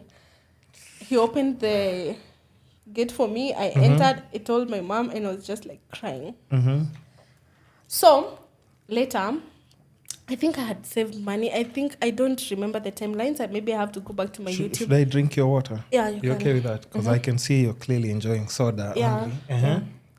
I don't remember the exact timeline, but like just, I think I went back to my Samsung for a bit, editing on it or something. Or like, I don't remember, but eventually, wait, after I got stolen, my phone got stolen. Now I've remembered. You talked about the bike guy doing something. Yeah, the bike guy. I think I got another phone. But how did you? That can Later. equally. I don't That know can how, equally. I think Nini, it was like I think again my savings again. gigs and nini. Yeah. Because now you know you're grinding also different with the gigs and stuff. Wait, what did I do? When they stole my bag, Yeah. they went with my bag. Did they like throw my phone on the Samsung? I think I threw it on the other side. You had two. You had two phones. I'm trying to think because I've gotten robbed outside that plot like twice, and like the last one is what like led us to like moving. I think it's like my most viewed video on YouTube, me talking about it. You talked about why you had to move because of getting no like how my phone got stolen and I have nothing else to shoot with. No, this is the second phone that got stolen. Because like I've gotten two phones stolen. But is Githurai that dangerous? Yo! I haven't lived there, so I don't know. Oh my God. It's crazy. It's bad. Yeah, it is crazy. I think actually when they yanked like my bag, I've remembered that time when they Yanked the bag? Because I had my phone, I think I threw it over the gate. Okay. So the Samsung, pasuka kio. That Samsung, I had like to fix the screen like replacement 5 times, and I still have it till date. That one you keep, because it's a story. And nini. I do. So that day, actually, I've remembered they didn't go with my phone. They just yanked my bag, and like I think it had like smaller, like kidogo money. Yeah. Small. It had like small money. A bit of, it's not like you've carried your savings there, but money that was there to document. Sasa hizo like card zangu na ID ikaenda hivyo. Sasa nilikuwa like mlibeba. Sasa nimekumbuka vizuri, mlibeba na hata mjapata simu, mmepata tu nini. ID. Because ID I threw card. it over the gate on the other side. Yeah. So later I buy a phone. That's now the phone that I'm saying yenye nilitumia hiyo pesa nimesave. Oh yeah. Because niliona hii ya Samsung sasa inanisumbua. No, I get you. I'd like lost nini because kuibiwa is just crazy. So I even go on my first, after buying that phone, I even go on my first trip ever to Diani. At that time I'd never gone to Diani. Never been to Coast. When I was like this 20 now? I was 22. What? I just imagine I was 22. You're hearing stories and maybe just seeing content. And like just seeing like friends I had like going and they would be like, Serah Situende, like I don't have money. Yeah, you're like that like, budget I don't Kwanza. have money. Like you guys want me people, to go with what people money? plan trips and then they're not talking about money. Mpaka I'm like, how much is it going to cost us? I need to know. And then we find out the budget and Mpaka like, exactly. That whole time I used to like wish like, oh my gosh, I really want to. I just see friends talking about it and going. So I had like this group of friends like of girls. They were like, let's go to Diani, this is how much. And like after nimebuy simu, your time like I was saving, like nilikuwa napata makeup jobs. Because after like some few months, like 6 months, because your phone ilika 6 months sasa before ibiwe, I had like 15K to spare to go for a vacation. Enjoyment. So unaenda enjoyment na watu wenye they have more than that. Because they were like, everybody come with 15K. You just have the 15K. Then we have like more. So of course, like, let's order food, guys. Hey, let's order more drinks. Let's cook, bana. Let's go out. Aye. Let's do what? And like, you know that feeling whereby like, no, you feel like you're the one who is holding people back. Yeah. You feel like, because if people want to buy, at one point I was just even like, yo guys, let's do this, because you guys are clearly drinking more than me, and there's no need for me. I don't have the money to keep contributing to liquor that I'm not drinking. Hey, let's do this. Let's all get quarter. I'm gonna stay with my quarter. Yeah. So that I don't have to keep contributing to your zingers. Yeah, and it's just being reasonable. And I think like they saw it as like, maybe I'm being like, I said, when you don't want to share. But it's not that I don't want to share. It's just because I know if we all share this and I'm not even drinking as much, mtamaliza, you're going to finish and then we have to contribute again. I barely even drank. The saddest bit, and I don't have the money. Even in general, even apart from that story, and we'll come back to it, the unfortunate bit about like most people and even adults, it's something that I've noticed even now. Like, trust me, you'd see people like in a table, people drinking and eating, and they do not know who's gonna pay. Connie, how many times do you see people's bills being posted online? Yeah. But even in most groups, like I've seen it happen so many different times, and then I'm just like, wait. So you guys had no idea who's gonna pay the bill. May thought Nani's going to pay. May thought, but I'm like, who does that? I know. So in general, like I think what I came to realize is like going out is not expensive. Eating out is not expensive as long as you go with people who understand what we're doing. You're on the same page. Yeah. See, we go we can go to any restaurant. I can have one mocktail or two and bounce. I have food at home. Yeah. I have food at home. Yeah. We don't have to prove a point here, by the way. We're not here to prove a point. We have to order this. I finish, we order this. And it's okay if you want to, but don't put me in the same nini. Yeah. Because you haven't even asked me. And I think the most responsible thing, even before ordering in a table, is like, what's everyone comfortable with. ordering? What budget are we working with? Or like first? Everybody to sort like their own Yeah, bill. and even that's easier. Like me, I just pick something. So I'll pick a biting because I know I'm going to eat at home. Yeah. You order for me lobster with who's going to pay for the lobster? Just bring for everyone. See, everyone will pay for themselves. Like, hey. No. Hey, stop the jokes. No. I know. But even alcohol nowadays, I refuse. You can't just order a bottle and I said I was going to take 2 shots. About yeah, I feel like everything you have to discuss. And it's the most reasonable and easiest way to go out. Like just sour. Even if you want the fanciest bottle, sour. But is everyone contributing the same? And how do I feel about it? Yeah. It's not about a teen, just ordering and then say like, nani atalip. Yeah. Said who? I'm like Sasa, like if like I want us to go somewhere and like I know like maybe I might want to do something that it's a bit more and the other person is not able to.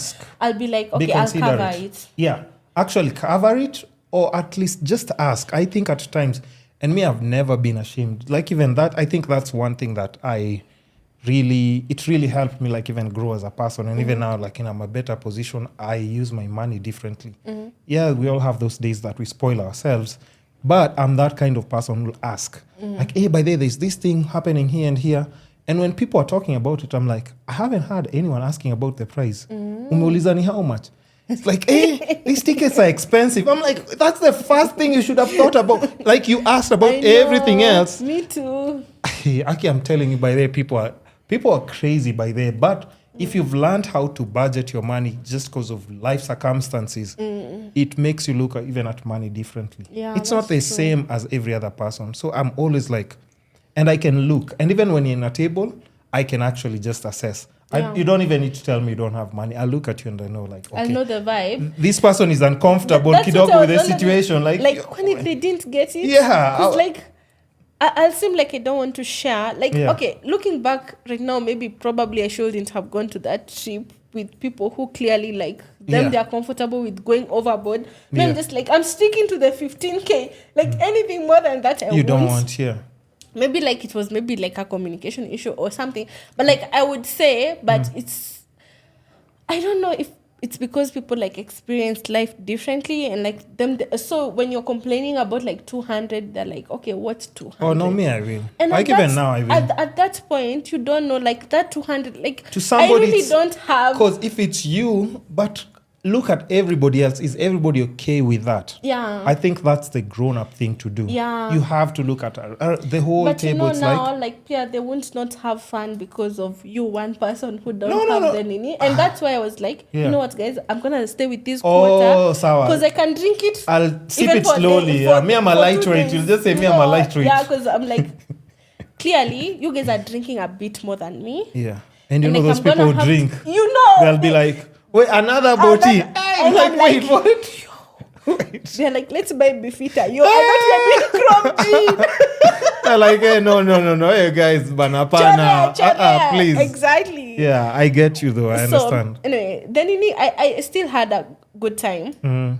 Apart from that, I just think maybe it's, Pia, when you have different life experiences, like maybe somebody who is living a different life experience might not understand exactly and to be fair, like maybe I shouldn't have gone because like at the end of the day, that's why sometimes it's like, okay, maybe you need different friends who are at different levels.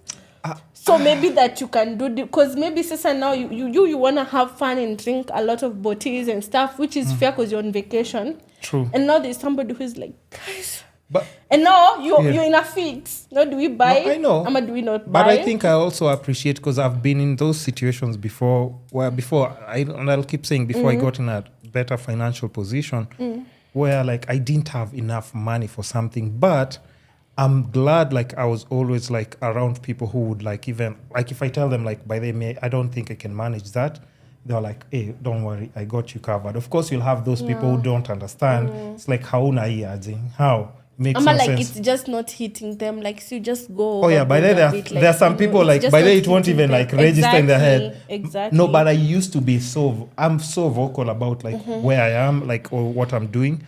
The things like I even saying like I don't have money, it's not something I used to be ashamed of. Like people would make plans, I'm like, I don't have money, I'm not going. But that's why I'm holding myself accountable. I'm like, probably I should have looked for people who are exactly like me, who don't want to go $1. Yeah. A shilling above the 15K. Yeah. But you still, again, you see, these are the friends that you have at that time. Yeah, that's true. It doesn't mean you shouldn't go and experience it within your budget. Yeah, that's true. Because even like right now, as an adult, you'll choose a house that you can afford to live. You can choose restaurants that you can afford. You can use transport means that you can afford. So it's just relative, but we all wake up in the morning, Ama, when we sleep at night, we all know what's in our pockets and what we can manage. That's true. So that doesn't stop us from going to CBD. No, if you're broke, don't go to CBD. No, there's somebody shopping makeup in this other upper side. Is somebody going downtown? Yeah. But you still get to experience it, Live. and you can still call your friend. It's like, memaliza kubai zako. Sawa. Tupatane. If it's a place, if it's archives, and then everybody, you just go home. But you have to be able True. Don't feel bad. Being broke is temporary. It's not a permanent. It's not a disease. That's true. It's not a disease. I keep telling people like, it's just temporary, and that registered in my head a long time ago. Even when I didn't have money, I always used to tell myself, but I know I work hard.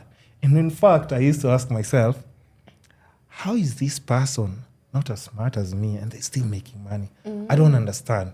But if they can do it, understand that I know I'm smarter than them. So I just need to figure it out. And just be patient and you'll keep progressing slowly. Yeah. That's it. Don't put too much pressure on yourself. And I think nowadays that's the biggest issue that a lot of people have, especially with social media. Because people are just painting lifestyle after lifestyle. Every birthday. Nowadays, in birthdays, I didn't know, when did people start getting cars in there? Every birthday. Wow. And next year, you're getting even another car again. An upgrade for the last one. But I'm like, wait, what? I'm like, I have a car. So am I supposed to get another one next year? I know. Come on. So don't pay attention to such things. I think progress is just slowly, but just go with the vibe slowly. Yeah. So now let's get back to our storyline. Yeah, so like I came back. The vacation was nice. I had a good time.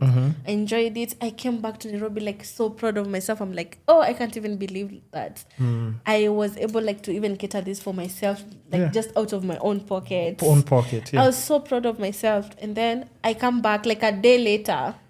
Or is it even the same day that I came back, or like a day later?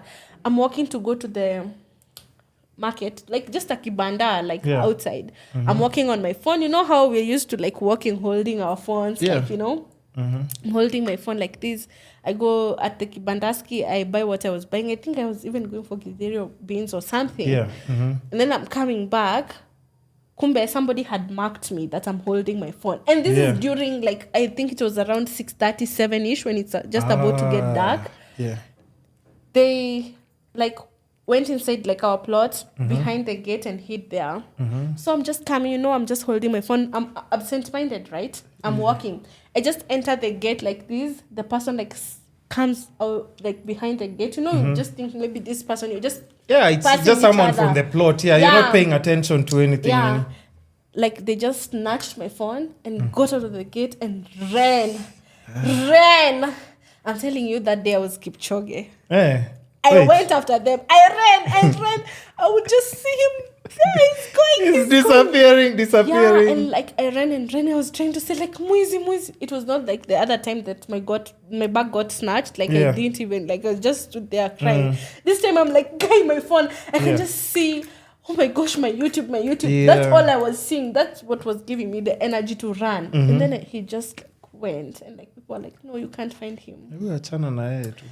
I cried. I felt like I'm losing my, like, I felt like my world is like collapsing. Because like I just came from vacation. I just used that money. This phone is barely new. It's like 6 months. Imeenda hivo.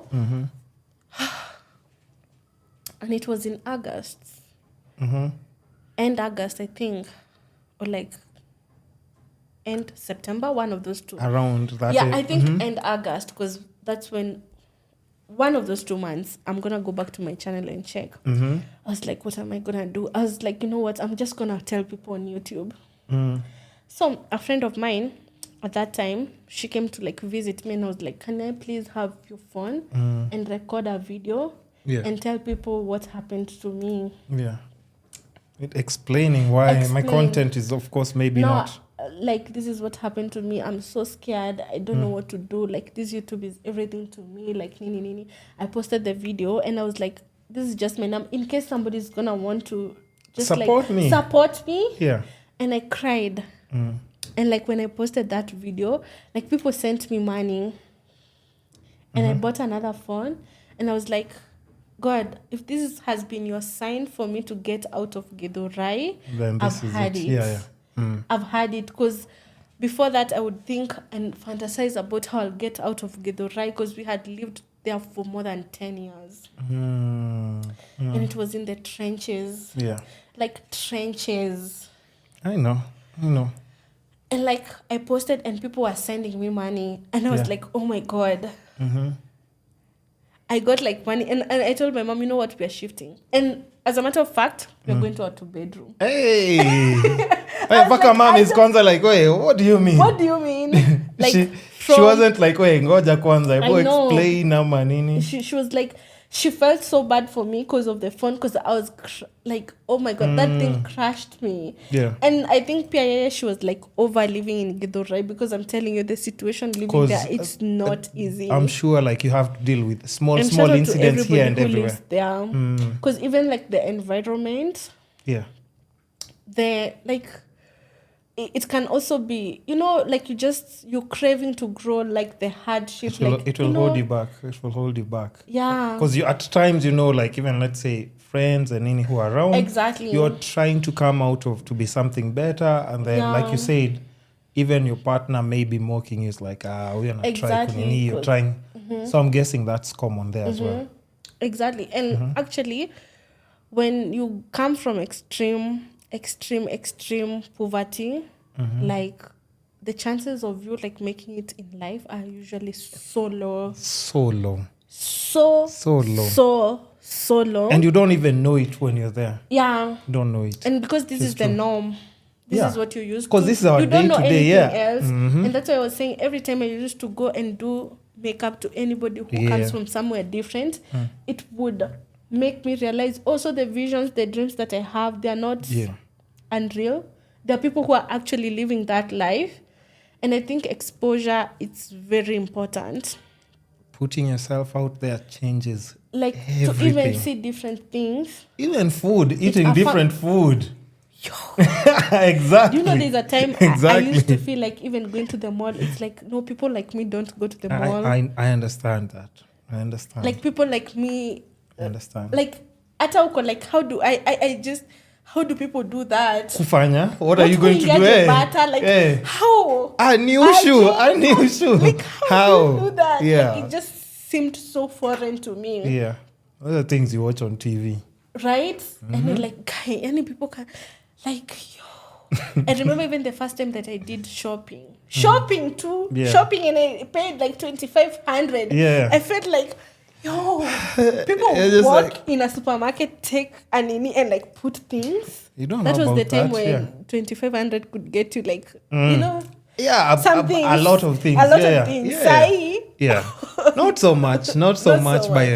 But like every time, I always like remembered things that I have wanted for so long, and I experienced them for the first time. Yeah. In Akwanga, like my whole body is like, I never forget that. Do you talk about these things like on YouTube? I do talk about them once in a while, but then sometimes I'm like, maybe I'm talking too much. No, I think because think about it this way: from your first video to where you are right now, anything that you experience, just include it there. Because trust me, like you see, for Naomi to even, I'm telling you, like Naomi was talking highly of you. Yeah, and then I'm just like, how is she talking about someone that I don't know? Because I'm always in tune with things that are happening. And even the thing with me is like, I'm not always looking at it for somebody with subscribers. I'm always even looking for people who are starting off, people with potential, people posting and giving up. So I'm always inviting so that in case somebody like grows, we can always do like a follow-up episode and they've progressed in a different way. So she was talking about a lot of, she was just like, by the way, I'm telling you this girl. And you should see like when she's talking about you, I'm like, what? This makes no sense. But I was like, if she's saying it that way, then I understand the impact that you have on someone. And this is somebody you haven't met or you don't know in person, but she's doing her own thing, but yet she looks at you and she respects your journey. So when you're putting such content out, understand it's touching people who are also in a similar journey. Or because even for her, she was talking about how, like, not growing up with parents and just hardship she's gone through. Yeah. And a lot of different stories until getting to where she is. Yeah. But remember, that's the person who's watching your videos. And they're waking up tomorrow and they're like, if she's doing this. And she talked even about you upgrading and changing, like, making sure your family situation is different. I didn't know those stories. But when she was talking about, I was like, what? Then I have to have this person by there on my podcast, you see? Yeah. So understand, you can't just skip, you can if you want, but share it with people who are already there with you, enjoying the journey. I do talk about it. Like, I feel like I try my best to talk about it, but sometimes I'll be like, because some people have gotten some certain comments and people are like, oh, you talk too much. And I just be like, oh, I don't know why I'm going deep. Isn't this the whole point of content, Tama? I know. Isn't that what YouTubers are supposed to do, Hama? I know. But I'm so glad I actually got to film those parts of me, because looking back, and I should actually be doing that more often, just so that it can remind me. Yeah. It can remind me how far I've actually come. Yeah. So. What was I talking about? We shifted. We shifted to now to two-bedroom now, yeah. And I remember when we were looking for it, I was like, gosh, how are we gonna, I had saved a bit, and now I'm like, no, from however much mom you were paying, now I need you to add a bit more on top of that. And I was like, are we gonna be okay? Are we gonna be okay? And then I used to feel like, we're gonna be okay. We're gonna be okay. And we shifted. And since then, I feel like every time with my life, I've just noticed a pattern. Every 2 years, like something different happens. But it's because you're pushing yourself as well. Yeah, and that's what I always tell people. Always believe in yourself. Like when I started, even my own mom, even when I was doing makeup, like she was like, "What are you doing? What is this now? Like, what is this? Like, what are you doing?" Yeah. Like I can actually genuinely say I didn't have like somebody cheering on me like since day one. I can relate because I was the weird person always recording things, and if I why is he recording, taking these pictures? Exactly. Why? But so now once things start like changing, now people understand. They can even be like, that's why. When she was before, because who else will talk about you more than like, the guys who used to see you like when you're starting, because they remember and they were there. They were like, "Aya, unakumbuka tu juzi?" They were, and then ona saizi, angalia the progress. So trust me that it makes a big difference. Okay, so now I think I had like one friend of mine who has watched my content since like day one, and like shout out to her. But like I had to like vote for myself. Like I was not when I started now doing vlogs. I told you way before all these other things happened, and we had to shift from Githurai.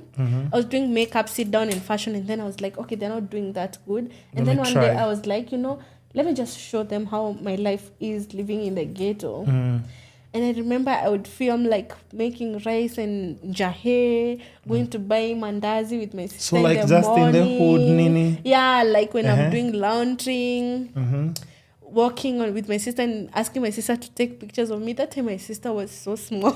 Hey. She was so small. How old was she? I think she was like 9. What? Yeah. And no, but it's good. Like 14. But it's good. Like she was the best 9, part 10, about somebody like that being part of your story and journey. Yeah. That's special. Like I would just like show like exactly how it is. And I actually, that version of me was so nice, and I like need to learn some things from her. Tell me, you tell me you don't miss that version of you right now. I do, because she was so like...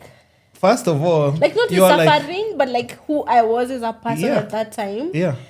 I was less conscious about like the content. You don't care. Like I didn't care. Because you're like, what do I have to lose anyway? What do I have to lose anyway? Exactly. Nothing. So I'm doing the content how I want it. If you don't have good feedback, I'm still posting tomorrow. Like what am I missing? I know. What's the worst that can happen? I'm already like living in the trenches. What else are you gonna tell me? How low are you going to take me? Yeah, how low? Exactly. I'm already like at the bottom. Like you wanna take me lower? Yeah. To where? To where? Exactly. It's not possible. Exactly. And I think that's a journey. You'll even notice with like athletes. Even think about anybody on social media who's grown. You'll kind of miss the older version of them. Yeah. Because it was so raw, unfiltered, and they were just themselves. Like even anybody, even if I give you like now an example of like, I'll pick like the Kenyan ones. If I pick Elsa, I can't relate to anything that Elsa says anymore. Not in a bad way. She's doing good content. And when she's saying she had breakfast here in New York, and then she was going to see, I don't know who, like in Spain. And like, okay. I'm like, I really like what you've grown into, but I don't even know what the hell you're saying I'm talking about. Yeah. But it's such a good thing for people to also know how progress can take you really far. Yeah. Any different, even like just local artists, we see different people changing in different, but you'll miss like even like their old songs. Even like if it's the Gengeton artist, their first songs, nice, you jam, and then they do collabs a bit, they start doing corporate stuff, and then you're like, what are these songs, Sasa? What is this now? And that's why I really do try my best to be my authentic self and just like be yourself. Not care. It's just that that authenticity, I feel like it's not enough for people, but back then I didn't care. Yeah. So like I feel like yes, I've grown and changed, but like my authenticity, I still carry it with me. But like now I feel like okay, you pick and choose kind of. I kind of like feel, is this like too mundane? Yeah. Well, back in the day I wouldn't care. Because like but why do you think that is about? Yeah. comparison because of what we were talking about before we started shooting. Oh, yes. Because I know like people want to, they want to see like a certain lifestyle. But they will like, rush you. That's the problem. Exactly. Don't be rushed by the audience. I'm the type of person who can't allow that to get to me. Yeah, don't get... Exactly. That's where you lose yourself. Exactly. Not even you lose yourself. Exactly. No, I can't allow that to happen to me. So I know, of course, it's just in my mind. Yeah. No, I feel when I compare myself, I feel like my authenticity, it's like, but that's not what people want. People want, people want to see aesthetics. Okay. They want to see like... Actually, I've seen a lot of aesthetics more right now in your content. Really? Compared... Hey, come on. Which is progress. But compared it's to progress. other people's, it's not the same. It's not the same. That's what I'm talking about. But I'll say, like, as an outsider, somebody who just started recently following you. Hold on. That's so crazy. I just like, because at times I'm always looking at my pictures and videos and For You page and people I follow. I'm like, where are these people getting all this money to just eat in restaurants? Me, I'm cooking by there. Because even I've come to enjoy cooking. And I'm like, you know what? Maybe I should actually go out. But then again, I'm always like... I actually enjoy home-cooked meals. So now what I realize is like, even when I post, because like I can do lifestyle, I can do vlog style videos and more of tech, because that's like something that I'm passionate about. Yeah. And then I started doing this thing with food now. So now let's say like for this one, I was just doing like a chicken salad. So now remember, I'm a tech person. One so bad. Now you see, even for you, you're like, I've been wanting to a salad. So even forget about this Kwanzaa, so that I explain to you. I'm a tech nini person. So I do a tech video nini, and then I post it. And then I'm like, so nobody's sharing or saving it. And then I post about food. I don't even like doing food content. And then people are saving. They're asking me about ingredients. But I'm just like, you know what, by the way, you know what? I lose my mind if I start thinking this way. Yeah. So I'll just balance, because I know I love tech, but I will post it, let people who enjoy tech. But something like food, everybody eats food. Yeah. So I understand why people be like, oh, so even this is something I can even try tomorrow. But tech, if I'm talking about a camera that I bought CG for how much? How many people like... The audience is kind of kidogo for that. It's a bit. So I understand, but also I'm also can't hold myself back from doing that, because that's where I am. That's what you feel I'm really passionate about. Yeah. So I also do it because it will be teaching people about something new. They will learn. And also I think crazy enough, like, because I'm always talking about cameras. So content creators can always go back and be like, maybe this microphone is what I can get. Maybe this is what I can advance to. So I still do that. But I've just realized at times, like, even your audience can make you kind of lose yourself and start focusing on even things that you're not that passionate about. Right. Food, I love, everybody likes eating. But I'm not that kind of like food content person. But when I post about food. I love food. But when I post, but that's the thing, when I post about food, somebody's even asking me like, what exactly cooking oil? Like, I'm like... okay, so what can we substitute for that? I'm like, I can't believe it, by the way. But that also gives you a different audience, which I still appreciate. Even when I moved to this place, I started doing like just what is it called? Apartment transformation. So I took people through the whole process. Let me not tell you how people loved that content. People love that content. So I don't know why. But people love those videos. But eventually the house was full. And then you know what happens? It's sustainable content. No, sir. It's like we miss the old content. Yeah. So I asked somebody, so do you want me to move out to a different house and start furnishing again? Start furnishing with different furniture. And I'm like, come on, man. And now even you guys adjust to what's here. Because you've come here for content. Let me curate it for you. And let's enjoy something that, different. But I'm not going to move to a different place just to please people. True. No. Yeah, no need for that.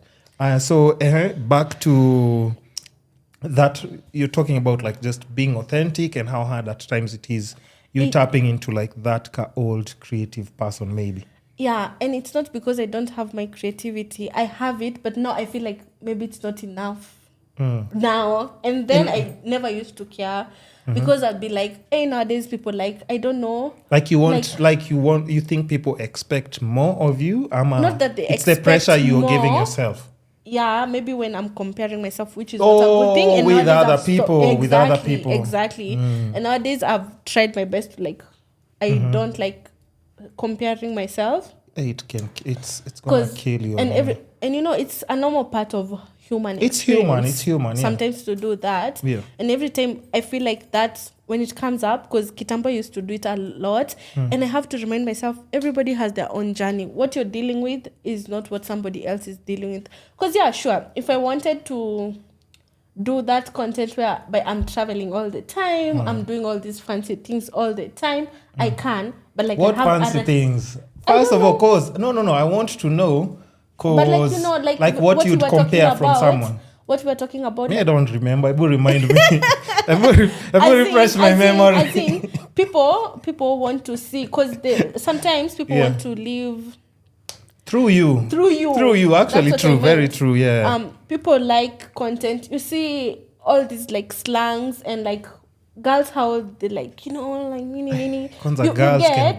Girls give each other pressure. Let me tell you something. It's too much. I'm telling you, even for me, I get them though. The way I'm telling you, I'm like, I'm just saying like, okay, hidden gem today, right? And somebody has put the budget, because they've included the budget. I'm like, okay, so on Wednesday there's another hidden gem, and Friday. I'm like, so now in my head I'm like, ain't no way you've spent like 15 G's this week on food. I know. But I'm like, okay, but this is not sustainable. But Exactly. next weekend or next week, there is Monday, Friday, and Nini again. Exactly. And then I'm like, no. But you see, that's not practical, because It's not. you might burn out, run out of Exactly, money. And exactly. and I think that's something also content creators suffer from. We've seen a lot of people like going to a place where they crash because maybe they overspent on just doing content because they thought they have to do it that way. And You it's know, kind it's of... because most of the time that's what people like watching. Like people want to see you having a good life. Yeah. Versus Celebrating 24/7. Exactly. Like, and which I can kind of understand. Like it's part of human. You know, you want to watch. You know, like if you just have your normal like life, you want to get there and like see somebody, you know, and feed your delusion a bit. You know. No, I get it. I get it. But another thing is, now with the comparison thing, I have to keep reminding myself, and I think this is something that can apply in everyone. Like, we all have different journeys. That's what I was saying. Can I live a life whereby like I'm constantly traveling, I'm constantly like doing fancy things, I'm constantly shopping, I'm constantly sure, I can if I wanted to, but like I have a family to take care of, and I have to remind myself, you know, maybe that other person, they don't have all those things. And also they have a different journey. And like this is where gratitude comes from. Because what I have, I'm sure there are other people who are like, oh my gosh, Sarah, you even have like, I wish I had what you have. Even neighbors probably who like, you know, used to live around you in Githurai, and they can see the progress and everything. Exactly. No, the pressure comes. This is why it's so important, like sometimes to know how to call yourself back to Nini, because you know you're comparing your content with other creators and seeing the amount of views they're getting with the content they're putting out, because it's just like having a good time type of content. True. And of course, as a creator, you want to grow. But which content made you grow? Exactly, it's being me. And now every time I have to keep reminding myself that, because I'm the type of person, I really don't know how to fake. Hey, by there, that's like the thing. It would bother me so much. Like even sometimes I'll see some people like they're even big. They're already like big. But like sometimes I'll watch their content and I'm like, like just the way you like like, is this how you normally talk? Like I people get are good the actors. Exactly. People are good actors. Because mpaka those ones, I've even seen those ones of blindfold and then surprise. Mpaka I'm like, come on. I'm like, this is not real life by there. This is not real life. I don't understand what people are doing out there, but I know for a fact, because that's not normal. Because like, let's say let's say even for you, you've dealt with like your high-end clients who call you in different places, but you can even see with them, it's not celebration 24/7. Exactly. They have their down days. Even maybe you coming there when they're talking to them, doing the makeup. They're telling you stories. You cheer them up, but you get to understand like they're just normal people Exactly. with normal lives, but they choose when to celebrate. But I think sometimes people don't like seeing normal life. They don't. Normal, Kwanza you say like, problems. Problems. They want like... Ati is broke tena. Ati hezi afford nini tena. Ati nini. I'm like, but that's why I think also like as a content creator, as you progress, you really need to understand your money. Yeah. Even if whether it's coming in little batches, big, really understand it and understand where you want to be maybe in the next 3 to 4 years. People are looking up to you, but you also want to be able to grow constantly. Just grow, and not go back because of maybe you overspent on a project, on content, especially at your peak or when you're growing. Exactly. And I'm like, when people like, when they enjoy certain specific, like when you're having just a nice like lifestyle. Hata kama utasema, oh, I'm a bit sad today, but like, okay, you're sad, but like the next day I enjoy it. Like, but like people need to know like that's not how, because I feel like sometimes that can also affect people and like they think like, oh no, my life nini. Like life is not like that. They think because I'm not living that life, I'm not good enough, or I'm not living a good life. Some people even start looking at, how many times I've heard people like even talking, and then I'm like, you can't say that because like if I took an example and ask you like, your mom is a hardworking mom, right? So would you say that she's not a good enough person because she can't do this for herself? No. Like that rude lady who said about matatu people, and still go back to her. You don't just say that because like they're genuinely people that still use. Like my mom doesn't have a car. Of course, I'm planning to surprise her soon. Period. Hey, listen, Amen. you'll get there. But you also have to understand, like it's genuinely that people who just that's normal life to them. Yeah. But it's not because someone is poor. Even like get a car, you have to figure out insurance. Those 2 inspections, where you're going to park it, all those things. All these things come slowly in life, and it takes adjustment. And there's some people who can even afford, but they can't buy because it's just not their thing yet. Yeah, it's kind of like if you have like a shosho or a guka. Yes, they have that money, but you tell them they start to learn how to drive and go where and do nini. Yeah. So it's don't think just because you don't have one thing.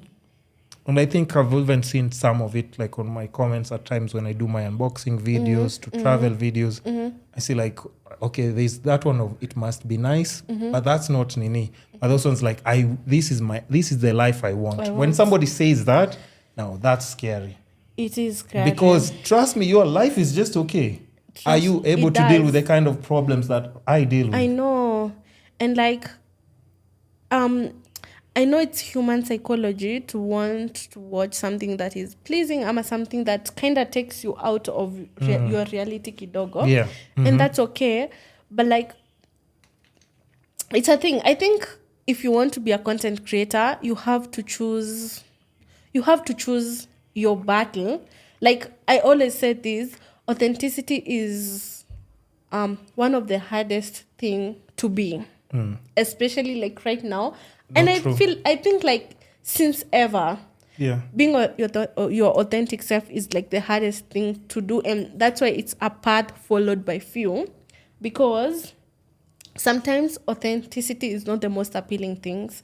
It doesn't have as much dopamine hits. Yeah, the imperfections. Exactly. Because when you see like somebody having like a nice sawa ataongea like aseme like I'm having a hard day, but like I'm gonna like complain a bit, not about actual deep thing, but like just in general, and then like they brush it off and you keep seeing like they're having a good time. That gives you dopamine. It gives you dopamine rather than seeing somebody who is living life at a slower pace. a gradual pace. Huyu hata agenda mahali this week. Exactly. Na hivyo ndivyo life inafaa kukua.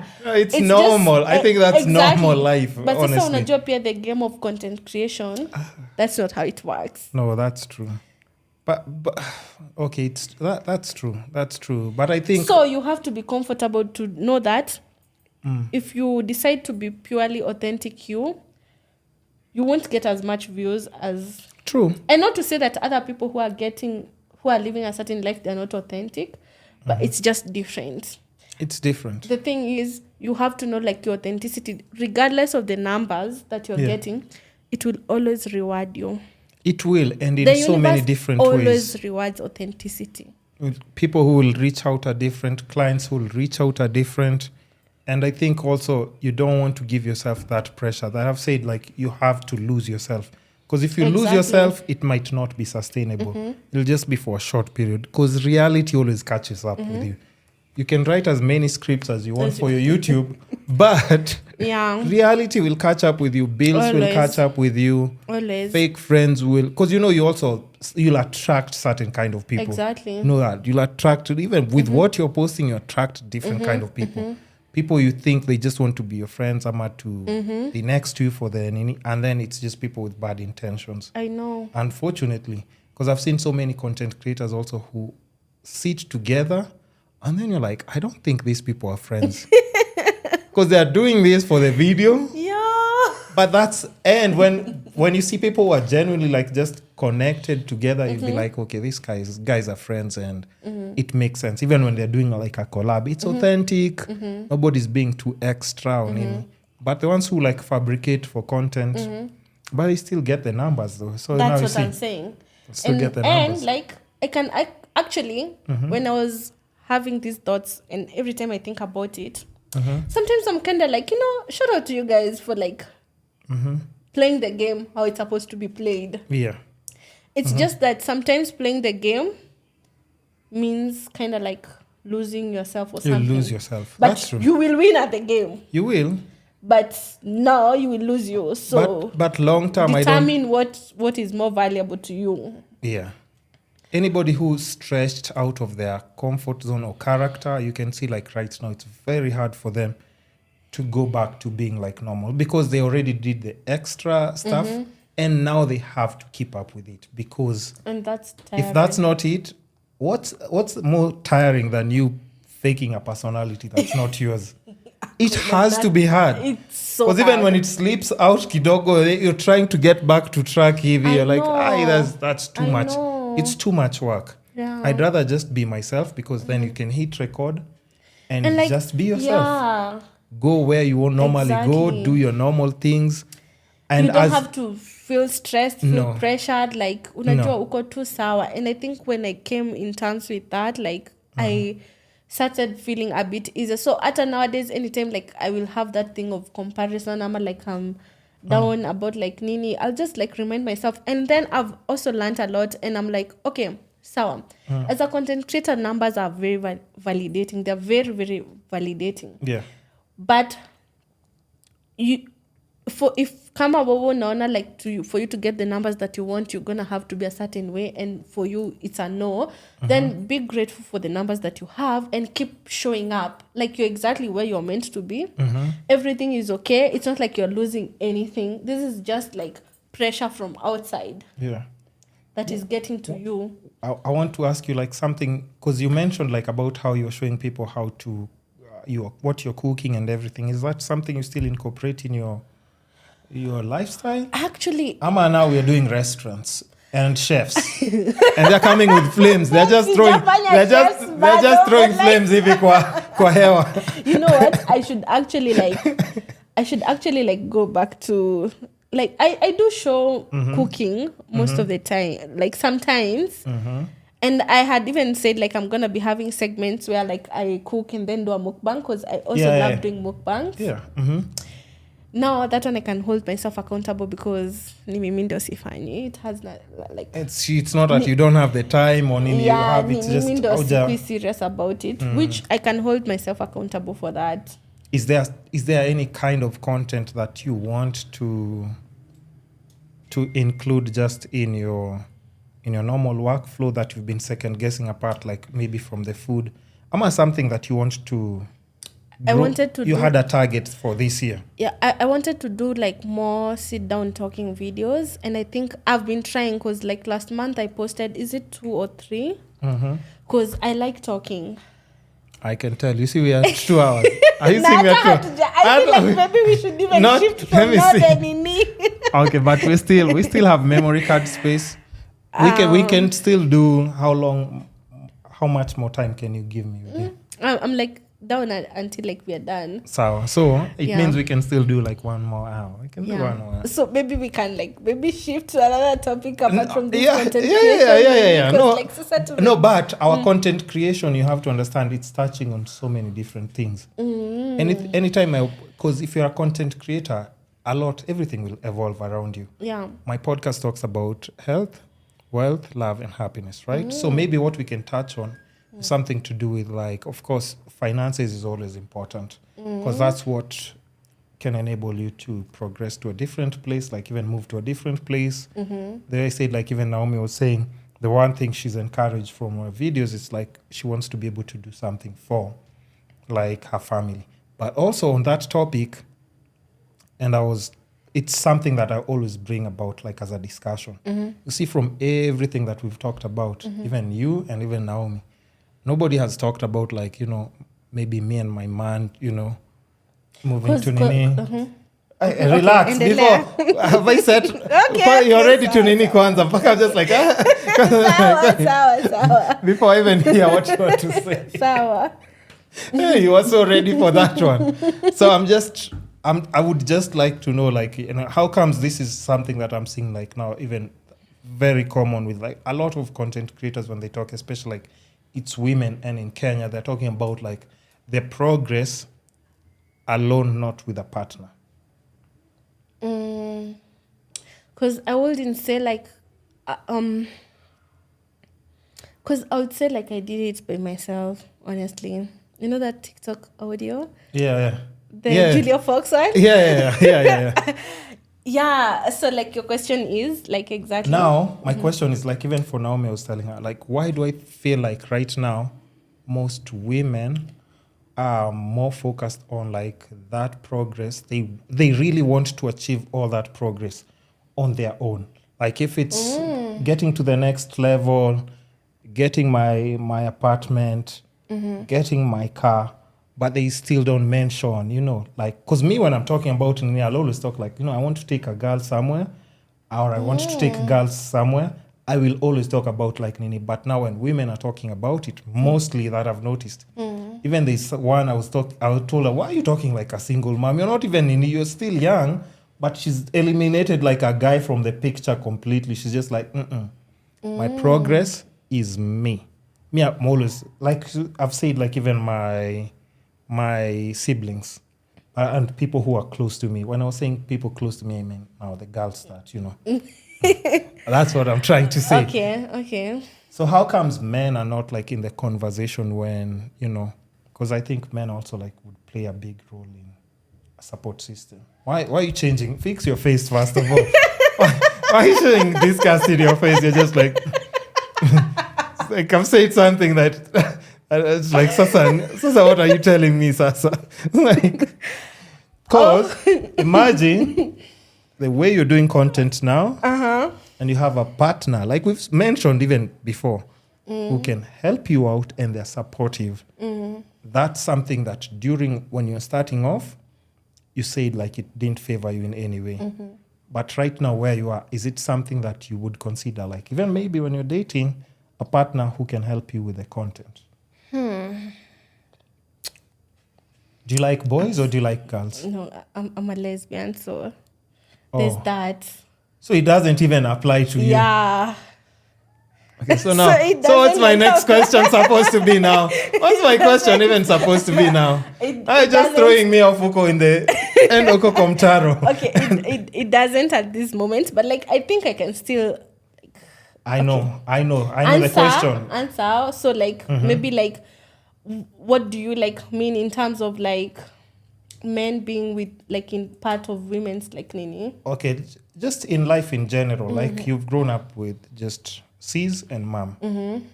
Has it affected on how like you just look at men differently? Because even now, I didn't know that, and now You didn't? You've not seen on my page? I mean, going for Pride, Nini, people can just... I don't think so. During Pride Week, I hosted, like, if you saw my episode for Pride Week, I didn't even know, like, the LGBTQ community is that big. Because on the comments, they were like this, fire. So, like, that's the one time, like, because I was thinking, nobody has done an podcast episode, just for Pride Week. And I said, I think this is perfect. So I reached out to someone, and I wanted it to be a guy, but I wanted a guy who's like, I'm gay. Gay and proud. Even a bit sassy. I got the perfect guest. He was here. And I told him, like, by the way, when I ask my questions, me, I like joking, throwing jokes around. And he said, like, by the way, you throw any jokes at me, the ones I like, I'll laugh at. The ones that I don't, I'll also tell you, like, hey, this is too much. But I liked he was so open-minded. And at times how, like, people can be like, the LGBTQ community, you can't talk about anything. We talked about everything, made jokes. We, like, everything. It was so funny. And the episode was so interactive to a lot of people. So how comes... I think I would just like to know, even like maybe what pushed you to the side of Nini. Oh, was the guy who Nini? Was it a girl who you're going to edit? No, it was a guy. That was before like I came out. So I dated men for a while. Okay. That was before I came out. So at that time where I was going to edit, it was like a guy. I was dating like a guy. But like I was always like cheating. Really? Yeah, so wait, you were never just into guys? Nah. But for what reason though? I would just like to... I don't think there's any reason. Like, I know people don't... I can tell you why I like girls. Yeah, but like, for me it was not like... Okay, what's the question exactly? No. How did you... Okay, you said... Because I know, like, I've thrown different questions at you, right? I'm like, okay, and Paka, you're like, should I mix this or this one? Okay, yeah. Okay, we'll go back to, like, men not being present in families. That I've noticed, like, also with a lot of, like, my guests in general, and how it has affected them on how they move in life and how they look at men. Whether they find men still valuable, still lazima, it's not a must. Yeah. Because I even had like a female guest previously who was here, and then she said she swings both ways, which I didn't know. And then I said, like, this is very interesting. But when we came to a point of discussing about marriage, she said, like, I can't get married to a chick. So I asked why. She said, like, hey, drama, mood swing, so I have to deal with that. She has them, That's me so have crazy. them. So I mean, I don't know about that dynamic. And that's so crazy. We're talking about. So now we're talking about relationships. Let's just talk about love, actually. Sindio? Okay. But so we're not. Okay. But we're not talking. We don't have to bring up names. Okay. But you see, it's still part of like your content creation. When you're doing your content, did you tell people that you're coming out? Yeah, I even had like videos with my ex-partner now, like. Oh, that's an ex. YouTube. You have another one now. There's another one. Yeah, my lord. You don't waste time. Come and save me. You're not wasting time. No. Yo. No, and I'll tell you why this video is interesting. Also, when we talk about this, I'm sorry, but listen. When you break up with someone as a content creator, especially, let's say you're doing that kind of content with them, am I including them in your videos? Do you delete the videos or they still remain up? I deleted some.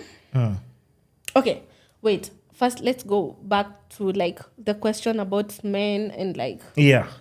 Do you still look at men the same way, considering that you and your mom and sis had to struggle?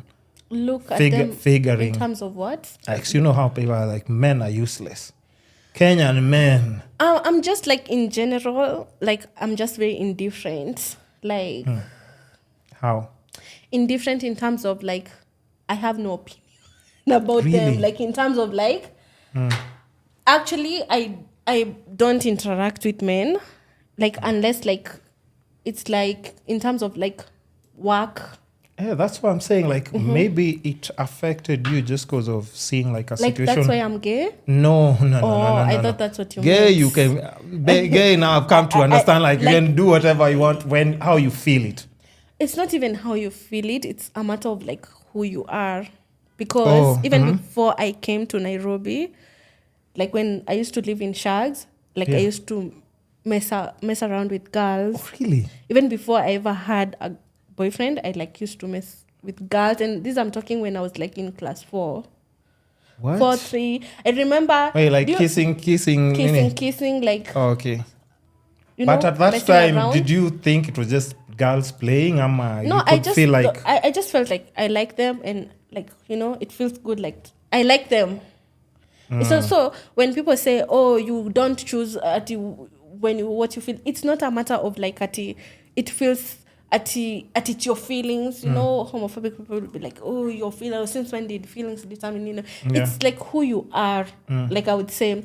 Because I think even when we were younger, like even playing, even like 6, your earliest memories you can remember of liking someone, like not at a romantic, because at that age you don't know anything, but like ile tu nacheza games. Yeah. Like I would like girls and I would like play with girls. And then later when I was in class 4, like several actually, before we came to Nairobi, and you can't say it's like influenced by media or like TV, because we didn't even have a TV. I didn't even see it anywhere. And then when I came to Nairobi, you know, like shifting, especially like for child, change of environment kind of like can interfere with your psychology. So like I suppressed those feelings. Yeah, I suppressed parts of me, because when I came to Nairobi, like there's bullying because umetoka ushago unangoa, like you just feel out of place, like, and then plus you like, throw for us LGBTQ, it's like exactly, like at a huge part of your identity, like kind of, because you just feel so small.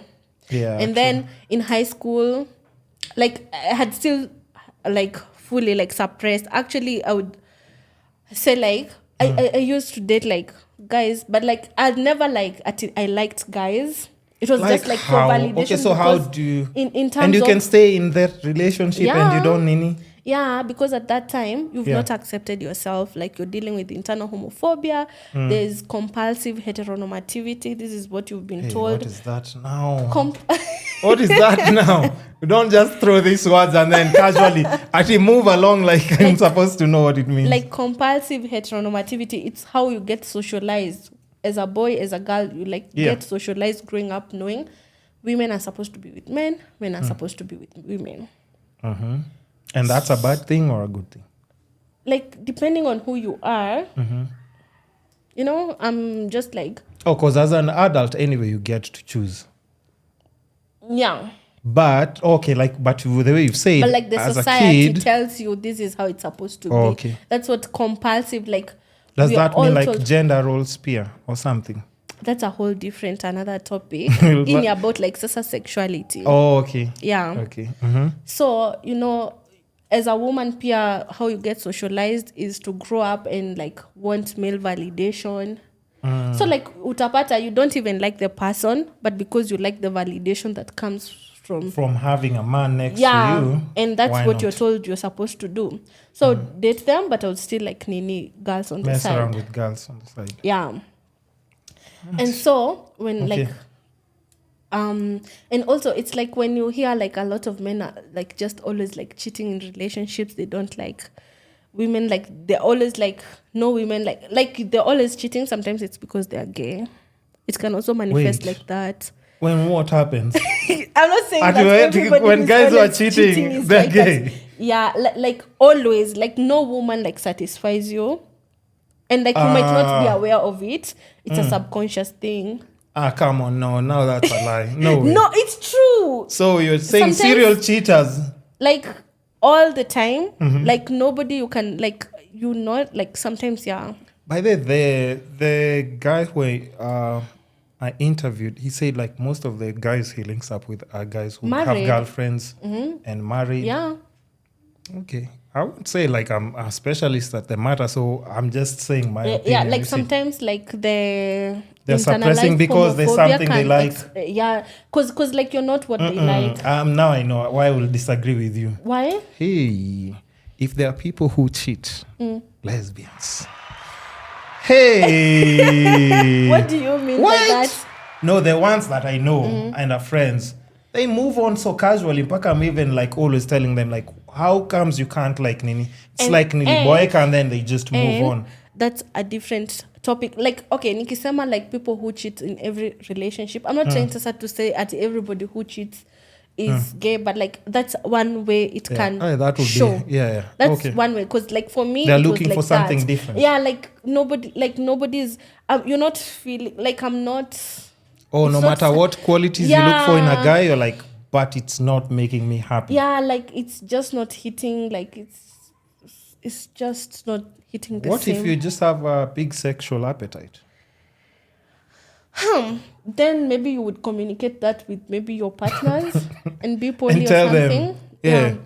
When it comes to like lesbian shit, no, it can also be a personal things or personal thing wewe mwenyewe uko hivo and like you like validation from people and everyone. Maybe that's also why you're cheating. Or new partners. And you like the thrill of just like chasing, like you don't like stable nini. So, because even ukisema lesbian cheating, it's a whole thing that also has something to do with, you know, just because you hear somebody ama you see somebody is out, it doesn't mean they're not dealing with internal homophobia. And sometimes how you can deal with feelings that you're not comfortable with is constantly distracting yourself, because if you stay with one girl for long, then it has to set in like anyway, this is what I have actually chosen like to accept myself. But if you have not made peace with that part of you, the more you change people, the more it's kind of like not serious. And zero satisfaction. Exactly. Probably. It's like, okay, then like I know I'm a lesbian, but like being with somebody long term, it's kind of like anyway hits you and you're like, anyway I'm ready and I have chosen to be like this. But you know, if it's always short term, you don't get to sit with the feeling like this is who I am and I'll have to the world will have to experience me like this forever because I've chosen like a lifelong partner. And some people are still dealing with internal homophobia yenye haiwafanyi unaona kama yeye akisema like, oh, I will never marry a chick because there are things that you need to deal with. True. Probably compulsive heteronormativity. Most of the time. Oh, there you've said. Exactly. Because even me, before I came out, I would be like, yeah, I knew like I'm not bi. And I knew I also didn't like men. But I would not accept like I'm a lesbian. But is there a time when you thought you were bi? Nah, because I knew like I didn't like men like that. Like really? Yeah, I just like the validation. What's not there to like about men? Let me just ask. I think it's just like... Because you even said that you don't even hang around men that much. Like if like... Isn't that discrimination? It's not discrimination. That's not discrimination. Isn't that discrimination? No, that's not discrimination. What have we done to you? Like, I mean, if like I have a friend and like maybe they're dating a man and he's around, like, sitasema watoke, I'm like, nini, I'll just like, you know. But like in my personal life... You'll just withstand him. You'll just be like... No, I won't be like... I have to deal with this. Let him just stay. Let him just stay. In case of an emergency. I'm a feminist on top of that, so let's keep in mind. Oh my God. But no, I didn't trigger. But it's because it always opens a discussion. It always gives me a thing a segue to ask another question, like, you know. And that's why when I'm saying, like, you know, even when I was asking about like your thoughts. No, I know, but but it's still an episode. No. As long as we're talking about love, it's under the segment of love, so it still applies. So, and I also want to ask you this. I'll go back to Nini. Like, did you ever, at any point, grow with your dad in the family? And maybe when Can I you was remember? young for a few months. And like when I came to Nairobi for like 2 months, that's it. But that's not why I'm a lesbian. No. Who said that? Because I know there are people who think that. No, who said? No. There are Let me ask.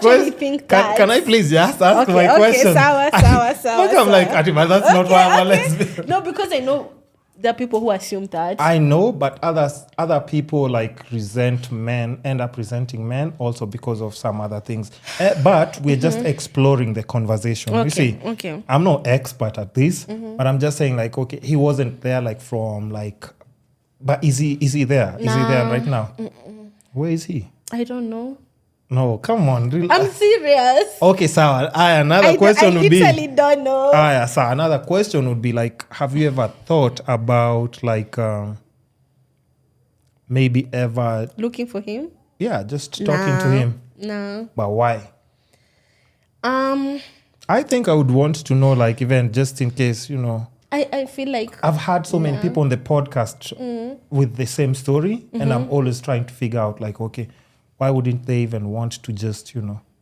I feel like because, first of all, my dad was not a good person, so there's that. How would you know? Because you were a baby. But like... You were just a few months old. Did he... No. No, like you can remember him pinching you at that age? No, but... I wasn't with him when like I was a small baby. It was when I was 3 and we stayed like for like a few months. 3 years old? Yeah. So you can remember... I still have a memory of him like being... My dad was not a good person. Let me just say that. And it's not from what my mom has told me. It's from what I also experienced with him. Okay. Something you can't share or something you can share? Let's just say he's kind of like psychotic. In drinking or No. what? Like violence, predatory, such stuff. Yeah. Okay, so his background is not like something you would want even to get closure from. No, I don't think there's any closure. No. You know what? You relax. think so? No, relax. Imagine I'm relaxed. You know why? Okay. It's because I'm just trying to think. Even I've told people this before. You see, even at times when people have extreme incidents that happen, like online, you know, whether it's sexual or nini, I'm always telling people, like, before, I think the one thing that we need to do now and start doing, and just consider doing it, is asking people, those people who've done whatever they've done, what actually goes in their mind. Because we need to figure that out. Because because it's not just one person. I think the person who needs to figure that out, it's their psychiatrist or like their psychologist. For those people, I can bet you they don't see any. And that's okay. And that's why it would be kind of like, I don't know how to explain it. It's kind of like asking a harmful person to explain you why they were harmful to you. No, yeah.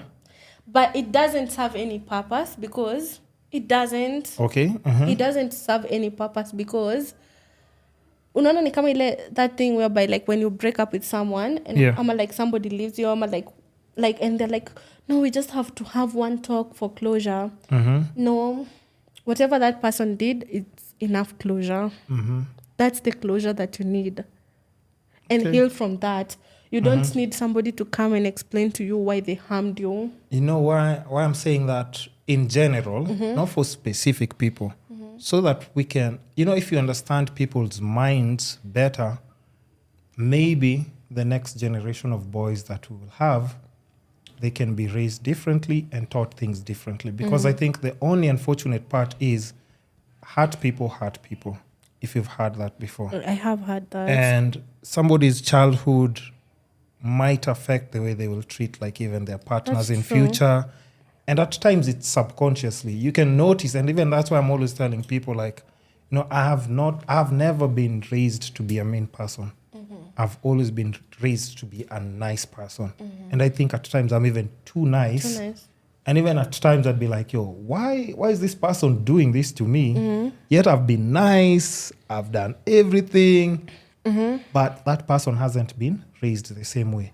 But with people just coming to my podcast and starting different conversations, we talk, and then you kind of understand, like, okay, this person's mind wasn't just shaped from their childhood experience, but maybe a traumatic experience. And that's true. Made them look at things completely differently.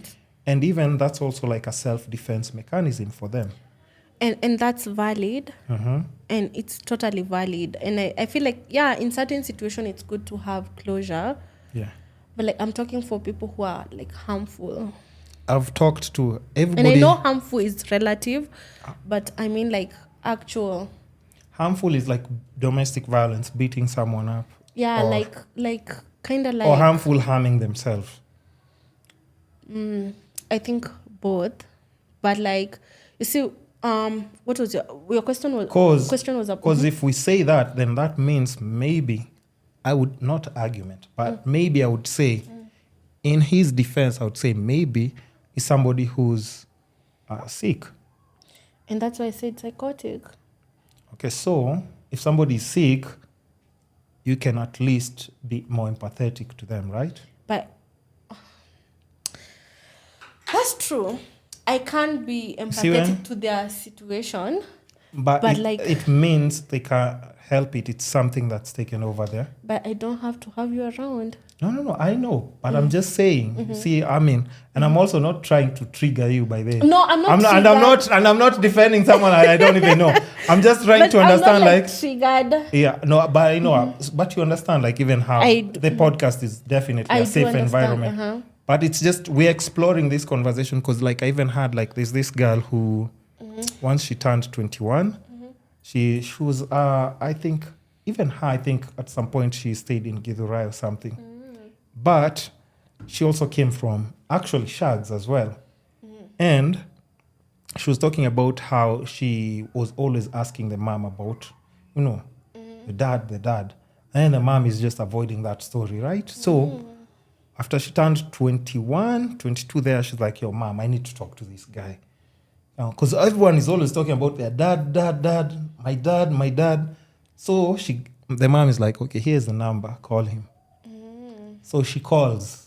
She's excited and nini. So the guy's like, okay, so nini. And then he's like, okay, so now here's the thing, So don't call this number again. Yo.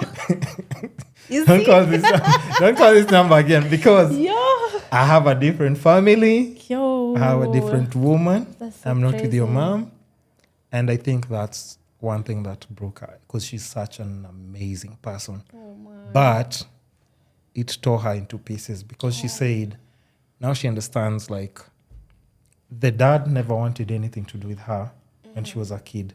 And she always was asking herself, like, why doesn't my dad even look for me? Why doesn't he, throughout her childhood? Those are feelings of feeling unwanted. Yeah. And I feel like sometimes, we all have the different processes that we can take to resolve our feelings. Yeah. Whatever it is that we're going through. But for me personally, I've never had that feeling. Maybe you should make that phone call. No, I can't. Because actually, even in high school, like right now, but can you imagine how it would be? Have you imagined how it Nah, I've never even wished. No, but what do you think it would go like? Probably it would go like... You would... Stay the fuck away from me. Because actually in high school, I used to even hate him more. Right now, I feel nothing towards him. Right. In high school, I would be like... I can tell you've healed from a lot of hate. Yeah. In high school, I would even like... Even the thought of somebody trying to tell me, oh, Serah, I would be like... Leave me alone. Even hire somebody to kill him. But nowadays, I'm just like, nah, I don't care, actually. I don't care whether he's alive. I don't care whether he's dead. Like, I feel nothing towards him because I came to realize, like... I'm okay. I'm a complete person as I am. Yeah. Does that mean like I don't have trauma from maybe not having a dad? I might, but like sometimes you can't know something you're lacking if you've never had it. But that's no. But that's why you need to understand. That's why even like you see your hustle is different. You see when you're talking about like normal girls, when let's say the dad wasn't around and the mom is raising them. When, let's say, something like, you see the way you would say, tell your mom, like, Mom, you see, I know you're coming up with this. Let me go look for the other portion of the rent. I wouldn't even consider that, like, normal. Really? To me, that's the most normal but that's what I'm saying. You see, exist. but I'm just saying, it's why it's scary to me. It's scary because I'm saying that because if I have a daughter and ever put her in that situation, I would feel terrible as a person. Because I've said, like, I'm always coming through for other people who, like, even probably now I don't even talk to. Mm-hmm. But I've come through for them in so many different ways. So I can only imagine if I know I have a daughter out there. I don't even understand how people sleep at night knowing like they have like a daughter somewhere. And you see, like you literally like confirmed what I was saying. Mm-hmm.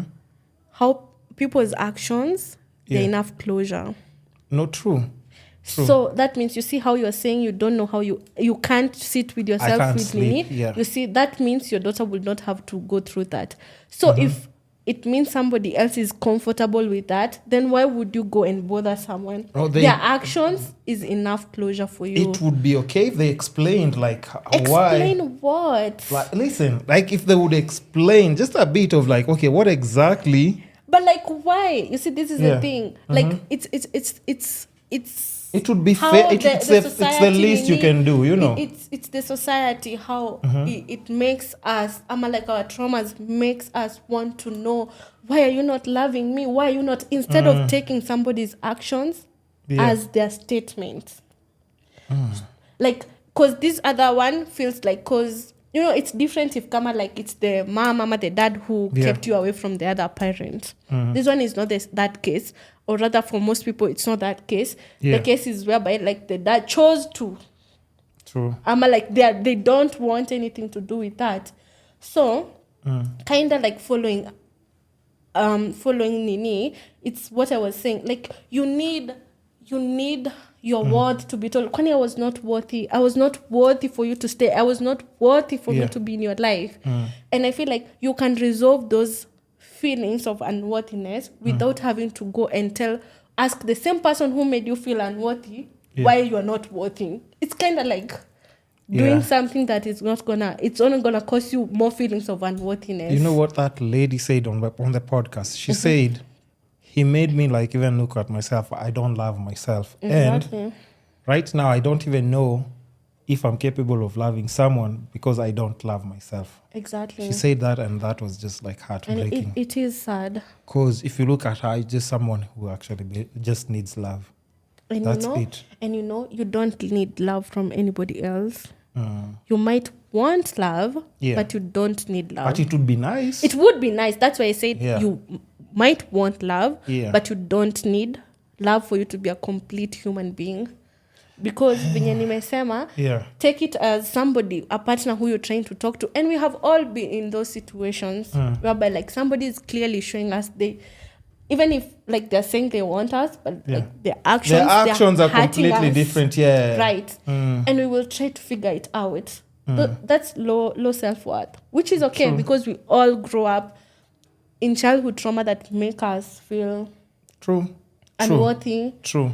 And like we are too much and all these other things. And you have to build yourself up and again like to a different person. And to be worthy to somebody. You have to prove yourself to somebody. Yeah. So I actually I've never had the thought of like looking for my dad because I know I wouldn't want to.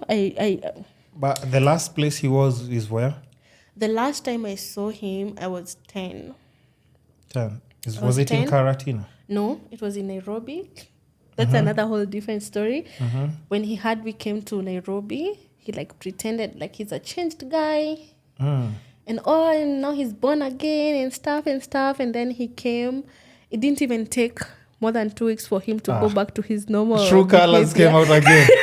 I was like, nigga is not even trying. But like, I'm always grateful for that time because now I have a sister. Because before that, I was like the only child. Oh, wait. Yeah. Really?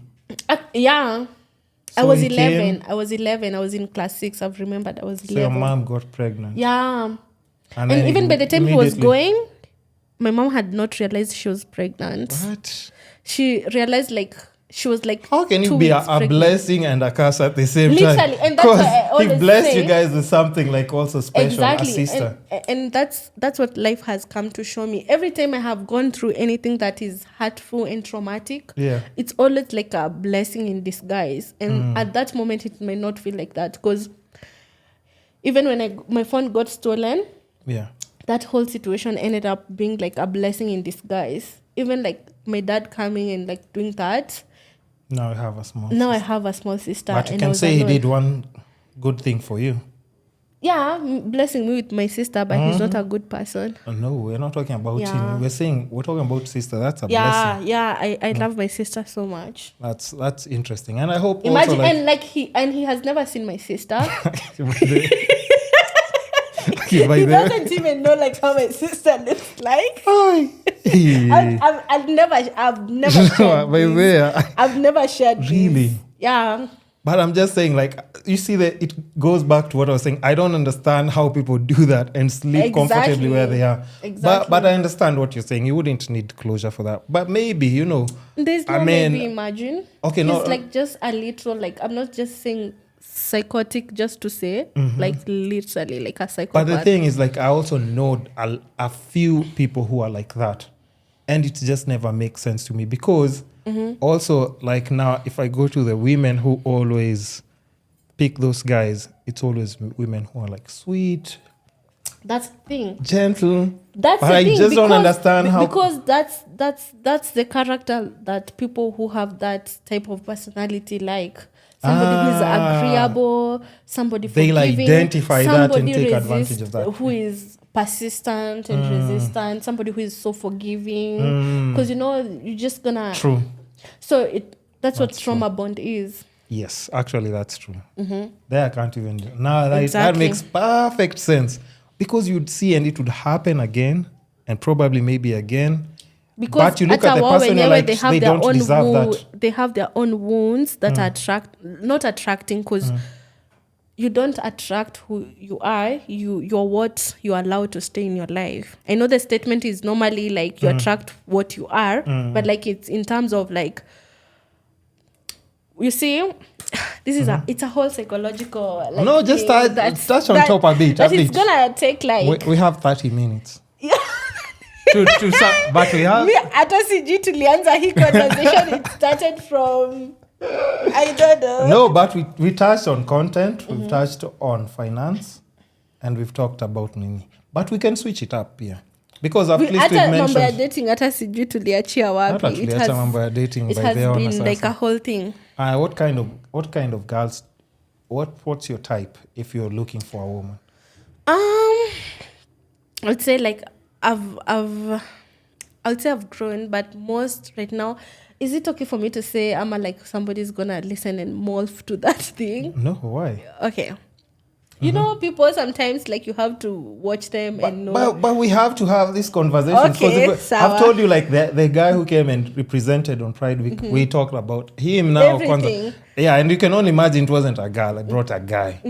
He was just like, laying it down. Hey, guys, so they've already in it. They're just prepped, but it helps people who will come across the video. And even the way you've said, like, there's some things you haven't talked about, but on the podcast, you can only imagine. Have you done any other podcast?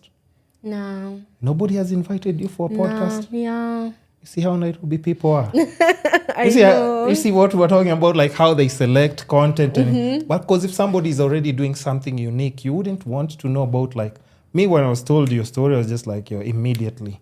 I just have to. But you see, like, even with that, there are so many other different... Wait, did I ask Naomi if she likes girls or if she likes boys? I don't know maybe why she likes the content. Because, girls back there, I've told you, are full of surprises. So, I love her content. Maybe she loves you. I think she just likes the content. But shout outs to Naomi. I'm playing. I'm playing.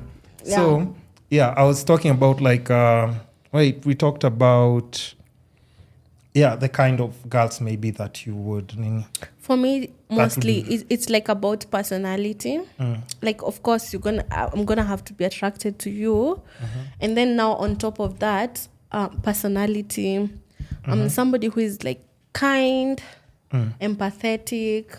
Of course, like you have your own thing going on, like you have your own passions, your drive. Like you know how to communicate, or rather, like you're open.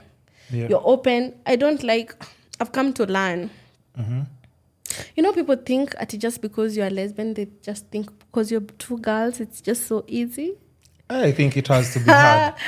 Hey, no, it can't be easy. I think it's actually the hardest relationship. But that's what people say. It's easy. People say, I don't think I'll hear some girls being like, Yeah. I'm so tired with men. I'll just date girls. Yeah. And I'm like, you don't know what you're saying. Hey, you don't know literally what you're don't know getting what into, eh? You don't know what you're saying. It has to But be like hard. it's the best. I can't imagine like even being with a man even for a day. Really? And oh God, like give It me just any of that. fulfills you. It fulfills oh gosh. Okay, clearly I can see what makes you happy. Like, look it at your just- face. No, 15 minutes ago where you are, and look at you right now. Why is like this is your medicine, baby? Just take it. I Okay, love but it it makes sense. Okay, I what love about women? What about physical appearance? I'd say like I don't know, 'cause nikisema pretty, like I feel like pretty is in everybody's. It's dependent on who is No, looking. that's not, because Miss Universe and Miss World have told Physically, us something different. Exactly. So that's. So if you say pretty, we just know. No. It's the not pretty is on the like. no, that's pretty is pretty. Exactly. Okay. You can't tell me that you can look at someone and say like, hey, yeah, this person is beautiful, Mazi. You can't. So we don't need to say that thing But of like, like I don't like- attribute is in the eye of the beholder. We all know, like, even at times there's just those people who you look at and you're like, okay, But this I don't like enforcing societal even like standards. like pretty privilege. Yeah, The- but you I can- don't like enforcing that. No, we're not enforcing. It's just a fact. It's just there. I mean, just even like, let's say, even now, the fact that, let's say, you like women and I like women, right? I think if we're watching like a TV show or something, we can both say like those ones of like, hey, yeah, she's pretty. There's nothing wrong with saying that. It doesn't mean like we're disqualifying all these other people. They're not humans because they are not pretty. But there are people who genuinely, they just walk in a room and you look at them, you're like, we all agree. Those ones like, yeah. Yeah. We Will agree. it We both be- agree. Yeah, will it be vague if I say like energy? Because I don't have a specific type masculine presenting No, maybe like feminine no. I was told the terms. Let me try and remember. I was told femme and the other one supposed. Is it a stud? Yeah. Yeah. So between that's a huge contrast. So even and crazy enough, like I've seen some very pretty studs. But I'm like, those sorts of, the kind of questions, silly questions that guys ask. Like, sasa huyu haki. Why can't she? But that's like what they like. But there are some that are actually very pretty. Even when they've dressed down, like to a point where, especially like a girl who's dressed down completely, and then you look at the face, you're like, you're still very pretty. They haven't done anything. You can just identify. So either the ones who look like completely boyish or the ones who look feminine. Because even the guy, I asked him, by the way. Yeah, and he told me, by the way, he said likes short guys. And he said he likes men who are manly. Masculine. Yeah, masculine men. Yeah, he said he doesn't like them. But at times he doesn't mind that. So it's not discriminating. You can't discriminate from that. You're just saying, like, your type. Preference. Yeah. I think, I don't know. You're not sure. I think I like either, but like mostly I go for somebody who has like, for me, mostly it's about energy. I actually don't like softer energy. Or I don't care aggressive. about how no. Yeah, see, because like even with those two, they can be showcased, kind of. I think you can find somebody who's extra soft.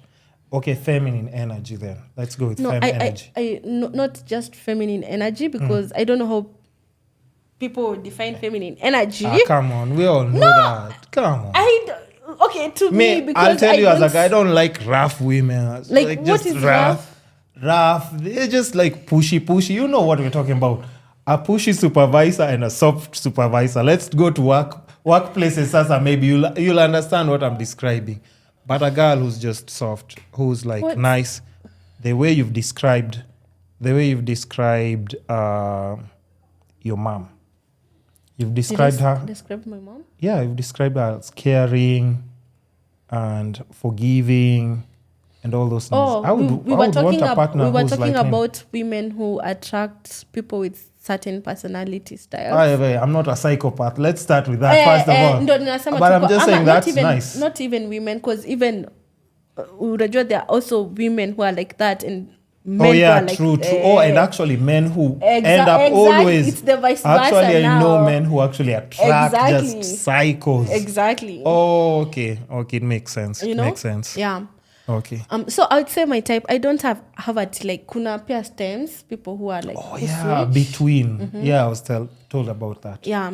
So I don't have like a specific, I do like femmes though, but like I don't have like I can date anybody. Yeah. What matters to me is energy, in terms of like you have to have your energy balanced. You're not like just a T. Like, partners, not at the, I'm the aggressive dominant one, and like, you're the submissive. I don't like that analogy. I don't like it even with straight couples. So it should be just someone neutral. It should be a balance of both masculine and feminine energy. Your presentation doesn't matter to me. Oh, okay. Yeah, what matters to me, it's the type of person you are, and like if I like you. Oh, okay. Yeah. Okay. Makes sense. Okay, so now since you've dated both like men and women, what would you say like is the hardest thing to deal in both? Something that you saw like, hey, here it's Nini, and here it's here. Because you have the experience of both, so you kind of like know, and you've picked maybe some common things. It depends with personality, everybody with personality. This is the thing that I always try to say. Yeah. There's nothing that defines a man and a woman apart from the biology. Okay. When it comes to personality, all personalities can be found in both genders. It just might depend on how extremes of them. That's true. So I would say imagine ziko on both sides when it comes to personality.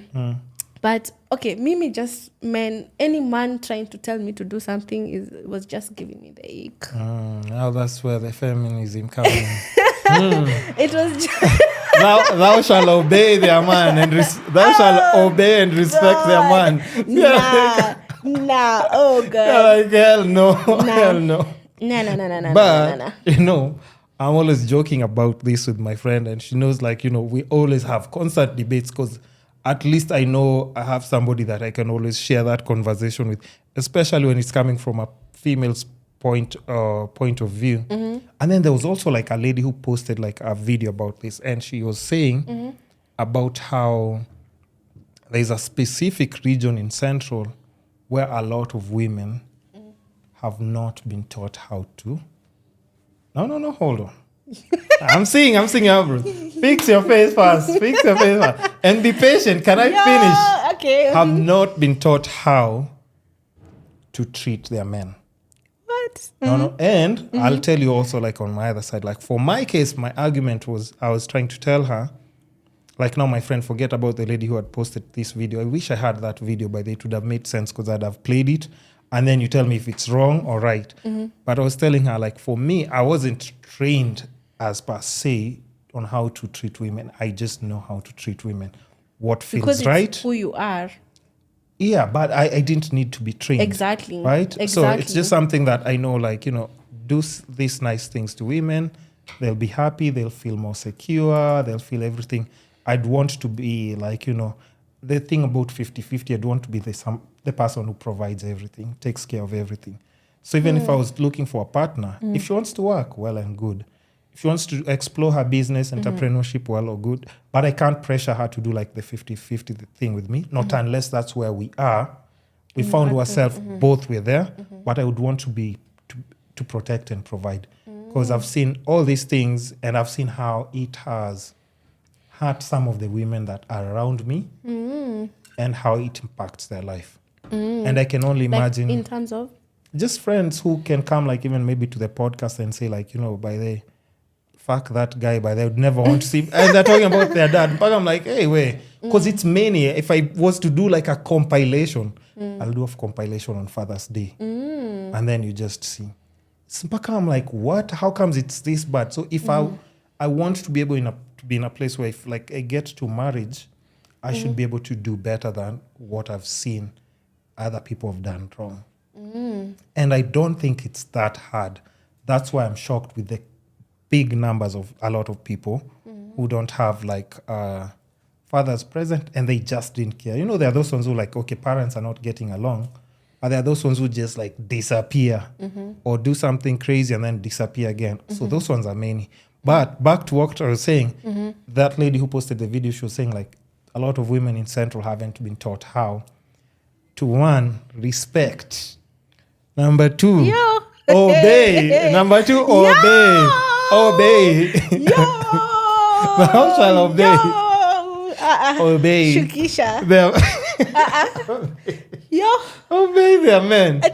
Obey their men. Yeah. Because I'm thinking, that's what she was saying, but for me, I'm just saying, I'm thinking, if we're in a house where it's father, mother, and children, I would want to believe gender roles will. No, wait. Gender roles will make the house less, what's the word? I want to use the perfect word so that it makes sense. There'll be less conflict if both people played their roles. I think so. If they played their roles. If as a man, I protect and provide for my woman, and you know, do you think that's nurtures, all men need to do? Protect and provide. Love, protect, provide. How does love look like? Hugs and kisses. Oh God. Hugs and kisses. Now you're laughing at hugs and kissing. No, that's not enough. Okay, hold on. Let me add something else then, apart from hugs and kisses. Hold on. Let me think. Okay, what I've come to realize also, like, presence matters a lot. And that's why, like, even for my work and how I've done it, it's like I've wanted to be able to have a lot of free time. So that I can just be present for, like, even if it's those parents' days, I would want to be there. It's playing with children a bit, yeah. Of course, not change. Do you notice the nini of saying a bit? Yeah.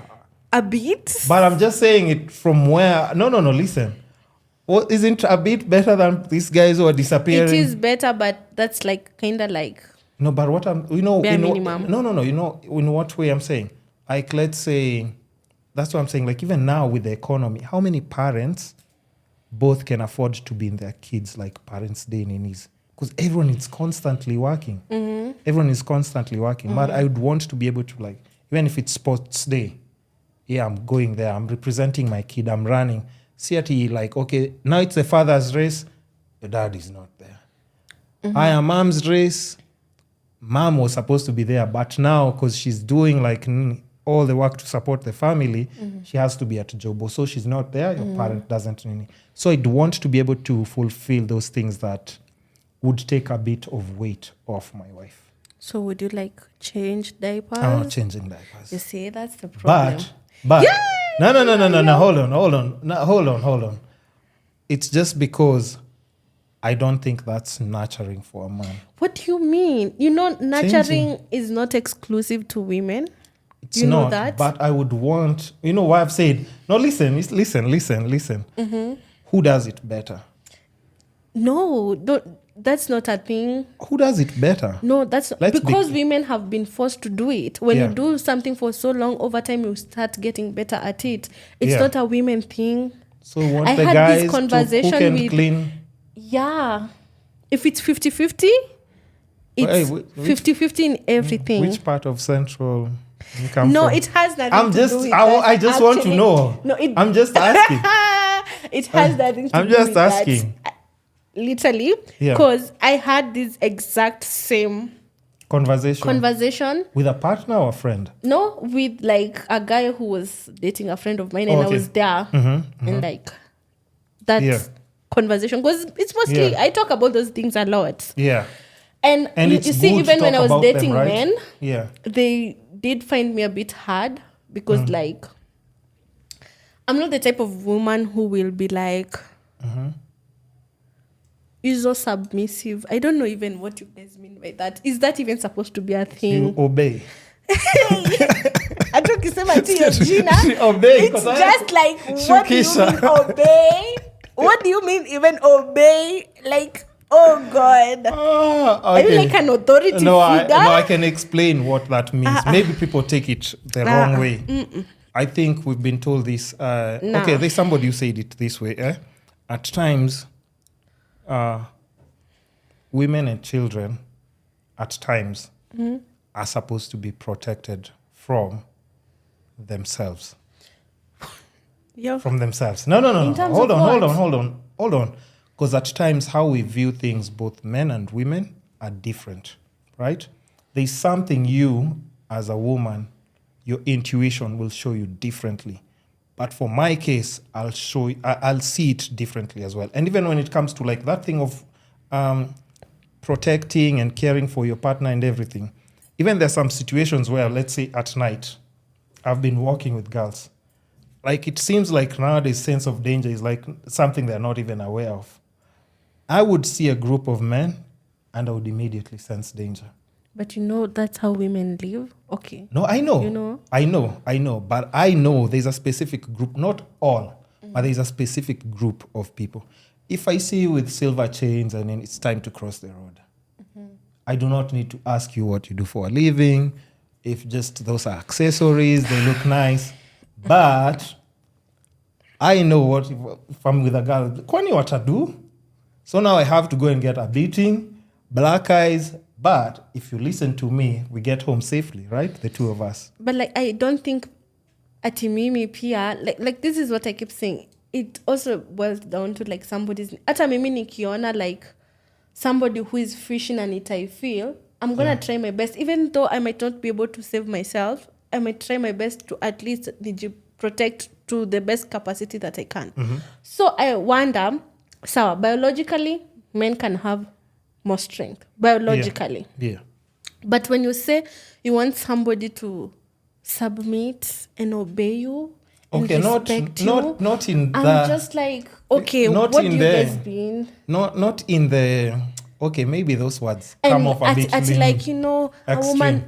a woman needs to be nurturing. Like, is there something wrong? Do you find something wrong with a woman nurturing? I don't. Would you want to have kids one day? At this point, no, not really. Maybe in the future. No, we don't have another memory card for this discussion. Now, why do you keep doing this? Why do you keep doing this? It's like blinking. No. I'm just saying it's just because this is how long? Like almost 3 hours. Almost 3 hours. we keep unwrapping different Christmas presents here. Right. So why? I don't feel like I want. Would you tell your childhood affected how you decided to live that way?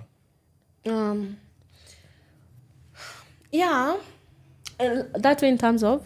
It scares you to bring somebody that you won't give 100% in this world. It's not because I think I won't give 100%. It's because I feel like because I've taken care of being, there's a whole other topic about being a firstborn daughter. The eldest daughter, not even firstborn. Because you might not be the firstborn, but like you're the eldest daughter. Yeah. It's another whole topic. And I think it should also be okay for men to start thinking of not wanting to have kids. I want kids. Yeah, it's Why okay should if somebody... be okay, though? Because, like, sometimes think, like, because, having a kid, you don't want to bring a child and, like, traumatize them so badly. Oh, yeah. Okay, in those regards, yeah. Yeah, and it's not that to mean that there's ever going to be a perfect parent. But, there's levels to trauma. But, like, if you already know wewe mwenyewe, you've not worked on yourself, you have not done therapy, you've not done self-development work, you're not in tune with your feelings, after you're not able to be a good partner, what business do you have with a kid, to have a kid? But you know why I'm saying that? You should look at maybe what your mom has gone through. No. Wait, I haven't finished. And look at such a fine specimen that you've become. regardless of all the challenge. But I now wouldn't you don't even want props now. I just no, but you know what? Because I know what I have had to deal with, and it's I know a lot, right? still what I have to deal with internally as a person. Mm-hmm. I wouldn't want my child to go through that. And that means you'll make sure it doesn't happen. But okay, sure. I think you're capable of doing like such a good job. You know that, right? Sure, but like I feel like I also need to live a life because most of my life I've been caretaking. I'm still caretaking. Yeah. I deserve to also enjoy me. Well, for how long do you want to enjoy yourself? It's okay until I decide, even if it's until I die. No way. Yeah. Okay, but what about getting to old age and maybe, like... So am I having kids for selfish reasons? Like to have somebody to take care of me? No, family. No, not in that old age, kabisa. Like, maybe those two family reunions. My sister can have them if she wants. And I'll have friends who have them, hopefully. And if not, I can have family reunions with my partner and like my friends. If I have a partner at that time still, my friends. I'm like my friends' kids. Like it's really...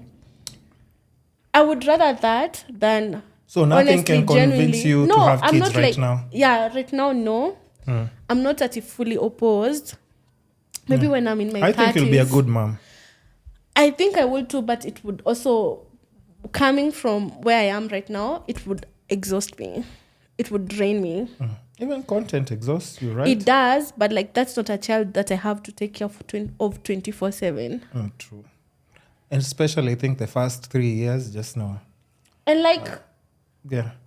It's not 3 years, as long as like umeleta mtoto kwa It's still dunia, 18, even after they turn 18. Oh yeah, you still kind of have to deal with, if they're going through breakups, relationships, or something has happened. Exactly. Homework kwanza. Homework, it's daily. Mom, how do we solve this? Exactly. And I think it's okay if people decide they don't want to have kids. But it's not a must. There's a big number. Also, like people who've come to the podcast, especially women, and most of them have said, like, I don't think I want children. I don't think.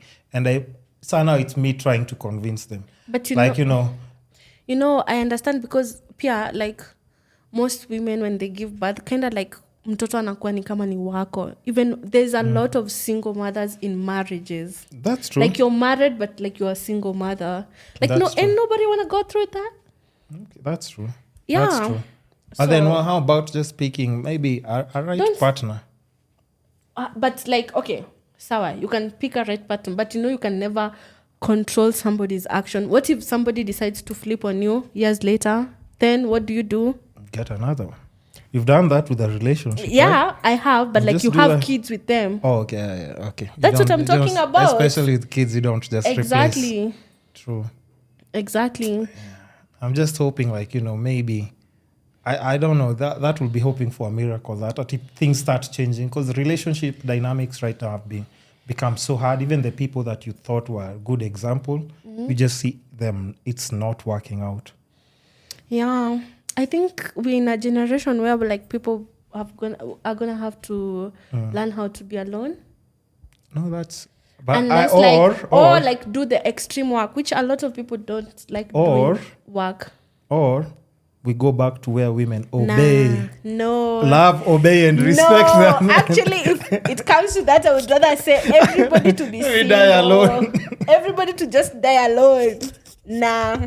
People can just go. If you want to have kids, just go pay for a donor or something and just like have your kids and umle. And like bring up a better generation. But let's hope for the best though. Me, I think in my position, I'd want to do like things the right way. But the right way includes like changing your child's diaper. Yeah, okay, now here's the thing. That's why I'm saying, like, since I'll have a lot of free time, I'll keep an open mind to that. I don't want to be, because like those old school dads, like, ati umesema nini?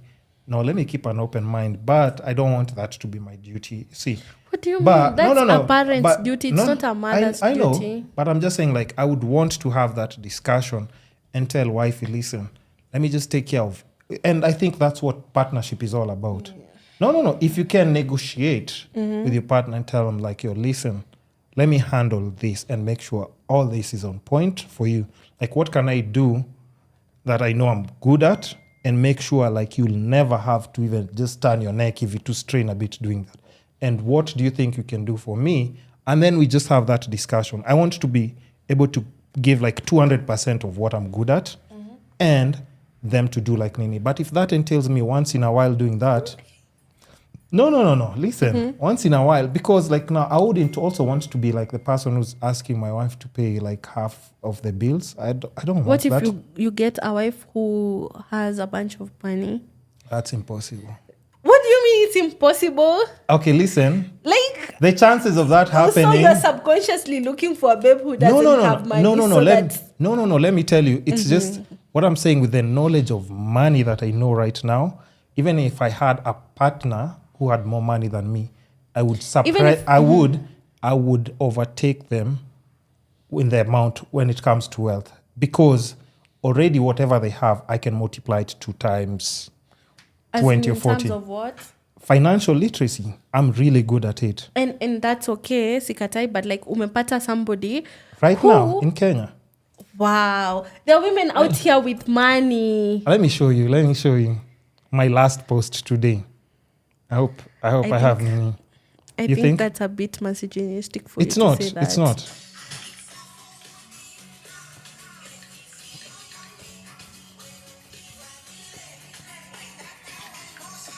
Is this the owner copyright then? Oh yeah, hopefully not.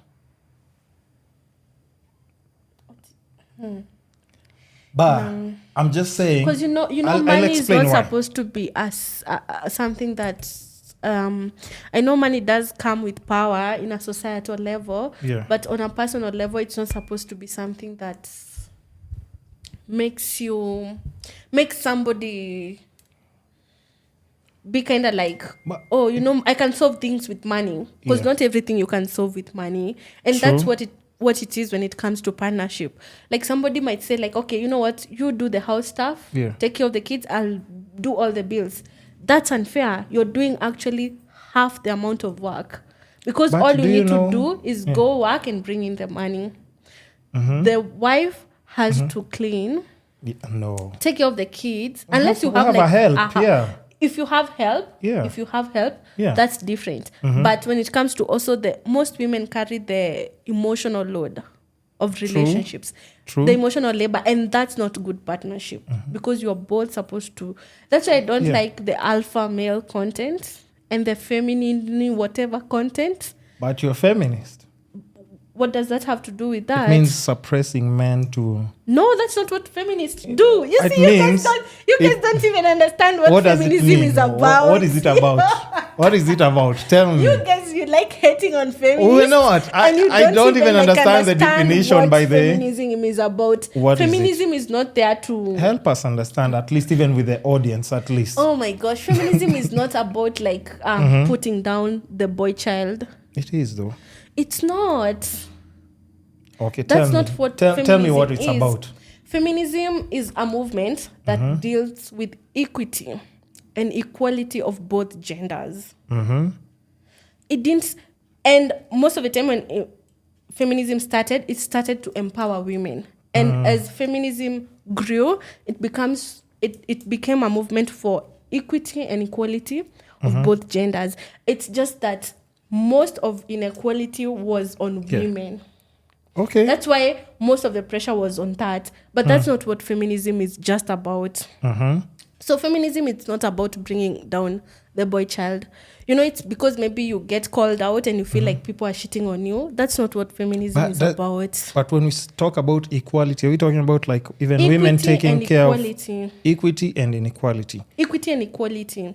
Okay. Equity is whereby like you look at things, who needs what more. And equality, I would say like making sure like there is, first you have to have equity for you to have equality. I think I'm correct on that. Because equity in Angalia, which side suffers more? Yeah.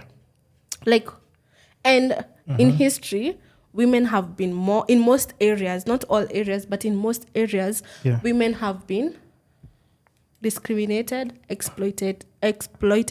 Okay, yeah, I see that as well. Exactly. Now, Nona, if we touched on the topic of emotional nini, security, then we can talk about men. Let's talk about men getting in touch with their emotions, having access to therapy, being allowed to express their emotions. That's for weak men. You see? That's so harmful. You can't protect and provide for your family if you're... That's so harmful. No. Listen, you can't... Listen, you can't protect and provide for your family if you are busy taking therapy and eating and listening to yourself and playing those two ninis. Actually taking therapy is gonna help you to even be a better partner. Your partner is gonna actually appreciate you more because that means you're dealing with your triggers. But you're dealing with your traumas. You're dealing with your own insecurities, which is something that men don't do. But I've said most of the time. I can keep an open mind. That's the thing about me. I can keep an open mind to a lot of things. But do you agree that also, like now, are you saying that women and men, even when it comes to bills, they should go 50-50? When it comes to bills, because equality means that, right? We can't just nyanyasa the guy to pay the whole... Nobody is nyanyasing the guy to like pay everything. That's why we go 50-50? That's why I said, if like you decide to do that 50-50 nini with your partner and you have sat down, first of all, everything kila mtu atafanya relationship yake venye anataka, venye umekaa chini and you've talked with your partner how you guys want to do it. Yeah. But when I'm talking about being actual partners and equals in a relationship, it runs in everything. That's why I asked bills. you. Yeah. That's why I asked you. So a woman should pay half? I didn't say she should, because if you're not a good partner, because are you gonna do the things you said? I'm gonna think once in a while I'm gonna change a diaper. Once in a while I'm gonna clean. No, I'm taking care of all the bills. First of all, but can't I just be exempted from diapers? Surely, even after paying the bills. You're a parent. Okay, then wife. You are a parent. Let's say you have 50? A wife who also does work and bring in the money. Are you still gonna say? I find that difficult to name. Why? Because it's threatening your insecurity. No. Which is okay. Everybody has insecurity. No. I will not agree to that, first of all. Because there's this thing about like a woman's money is her money and my money is mine and her money. Like, that's how it is. That doesn't have to be the dynamic with your relationship with your partner. Think about it in general, even like pick any family. Which family would you say like the wife is bringing in atinini? That's why things are changing. The wife is supporting. That's why things are changing. No woman will take a guy seriously who can provide. Better than the way she can provide. I don't think that he'll be taken serious. Even her friends will be laughing at her husband. I'm not telling people to date people who are not like also guys who can't provide. I'm not telling people to date people who somebody who has zero, but like honestly, have you seen dynamics where like they are stay-home dads and like women work? No, I can't take you seriously. He's changing diapers, feeding, but like picking chapos, and then the wife is that a bad thing? Picture Kwanzaa like a guy making chapos. Like let's say you don't even have kids. Yeah. Isn't that such a nice thing to do for your partner? Making chapos, no? Yeah. Oh, I actually cook by the... Don't get me wrong. Like I cook.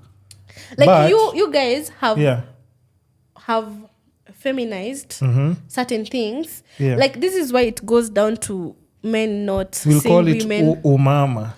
Like baking chapels and why umama offensive? The thing is about being a woman wrong? No. Why is umama? Nice. But why is umama used as an offensive term? Soft. Why is that offensive? Because guys have to be strong. Listen, we had it's not like that. Do you remember during Mandamano? How many women cops did you see in the front line?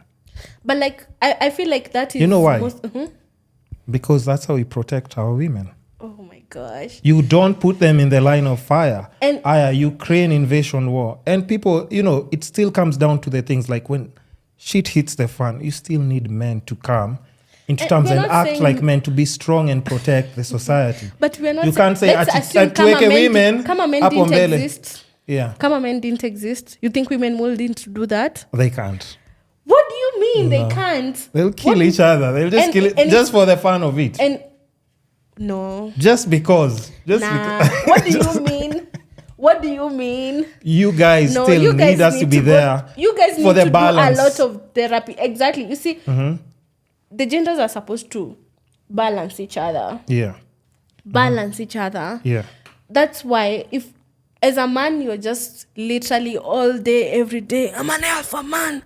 I'm masculine. You don't have to say alpha because a guy just take care of your duties. You're supposed to be a sigma. What's that now?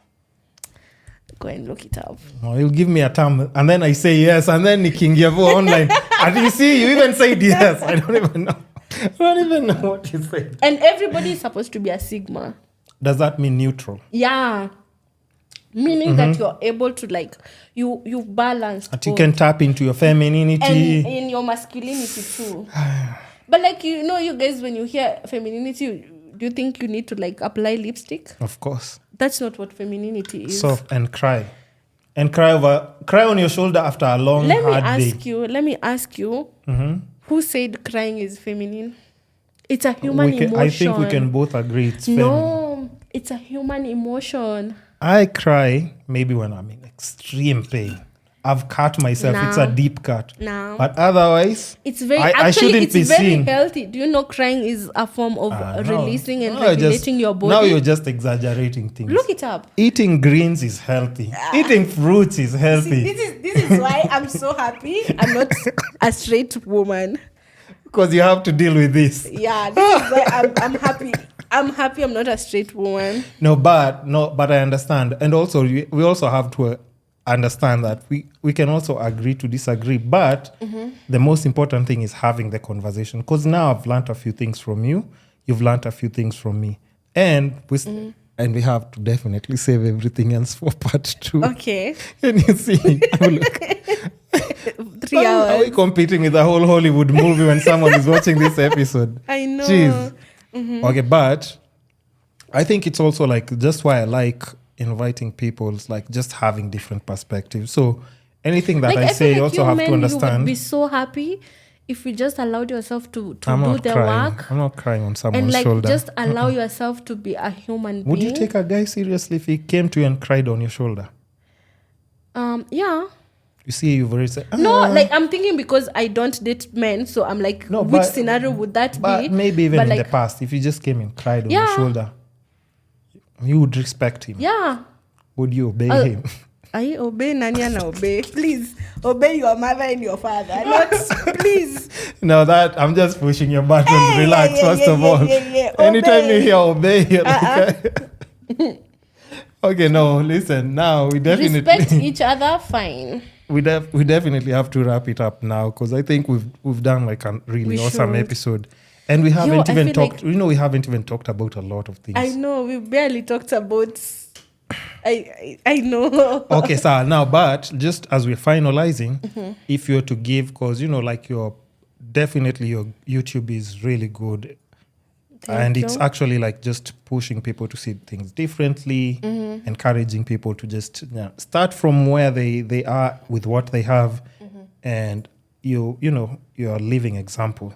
So if you are to give tips to people who are struggling with just starting YouTube and even just maneuvering over the YouTube space without getting lost, what are some of the tips that you'd just give them to start them off?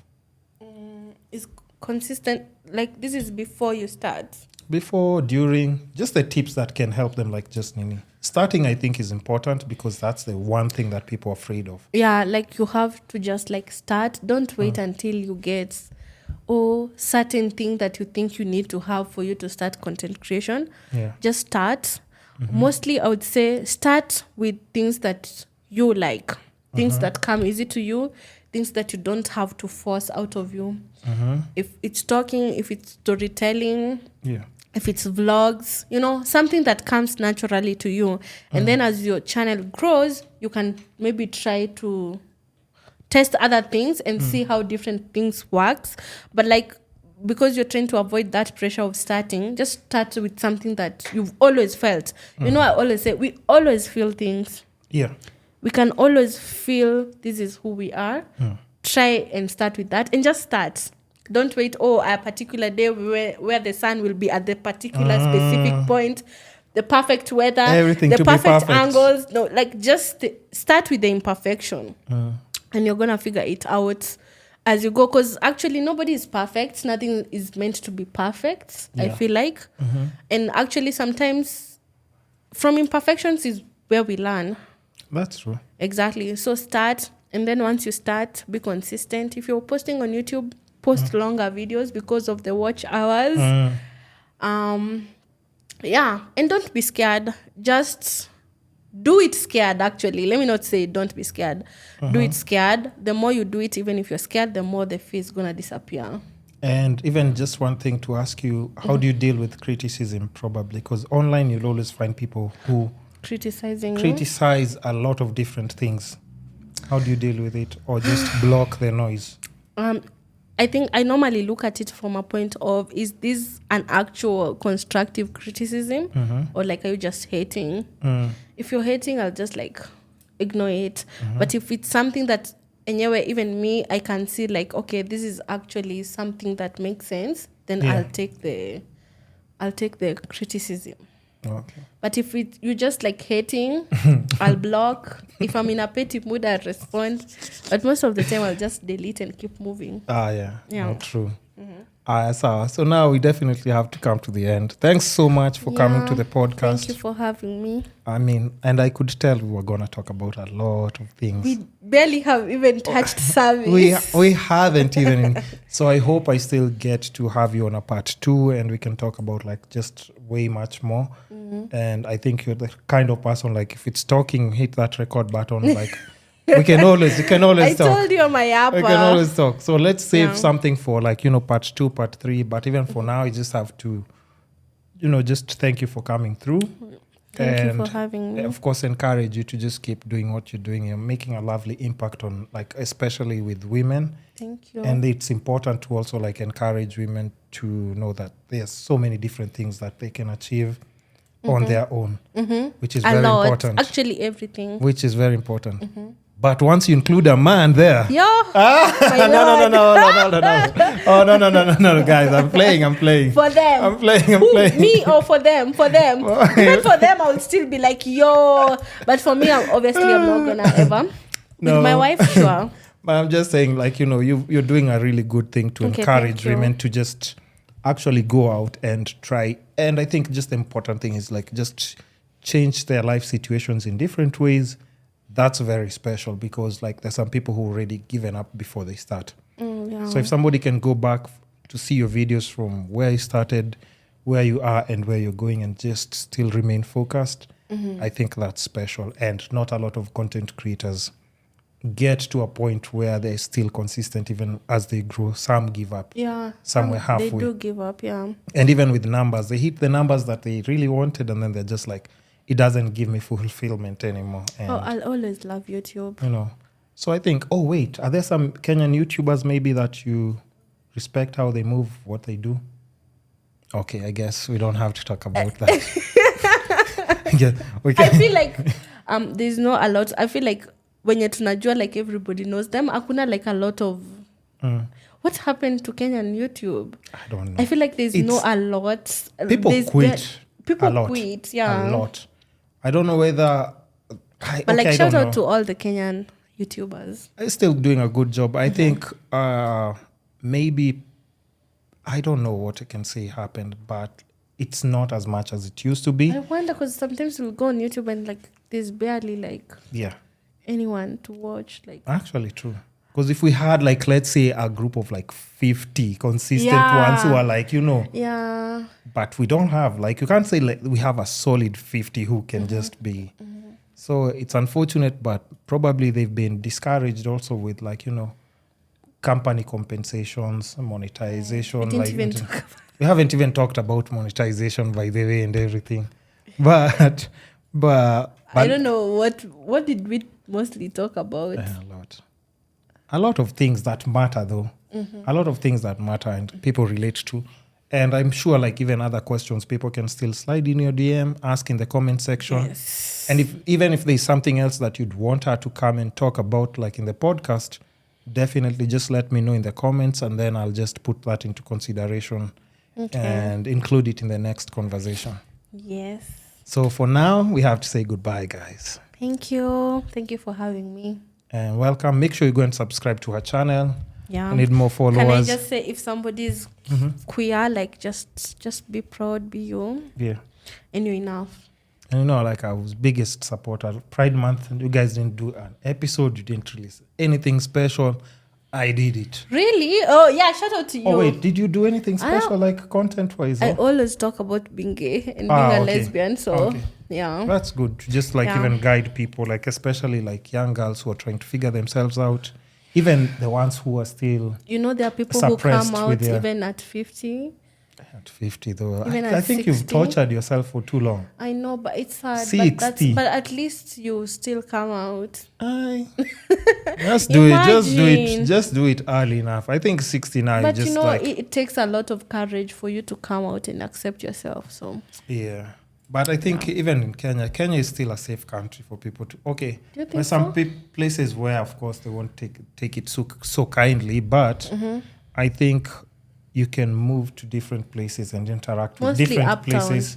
Yeah, uptown people don't and care. rich people areas. Yeah, uko they don't care. Like like okay, I'm not saying that you won't get harassed. Like actually, Can you being hold gay hands in like Nairobi and like dating, it's Is- a rich people activity. Actually, true. Kinda, if you think about it. Because everywhere else you'll find discrimination. Yeah, it's So- kind of like a rich person activity, True. but like for my wife, sure, I'll do it. Respect that. Respect that. I'll do it. I'll do For it. now, guys, we have to say goodbye. Yeah, See you in the thank next you. episode. Bye. Bye. The Kisscapades podcast is your gateway to holistic growth and personal transformation. Together, we'll unlock the secrets to living a life of health, wealth, love, and happiness. So make sure to tune in every week and join us as we explore the essence of what it means to truly thrive. And lastly, show us some love and support in our social media platforms from Facebook, Instagram, YouTube, Spotify, Apple Podcasts, Google Podcasts, basically all the social media platforms that support podcasting will definitely be there. Even with the short clips and reels, you can find us there. And lastly, don't be shy with feedback, suggestions, or any questions that you might have in regards to the episodes or our podcast. It's the Kisscapades Podcast. Goodbye.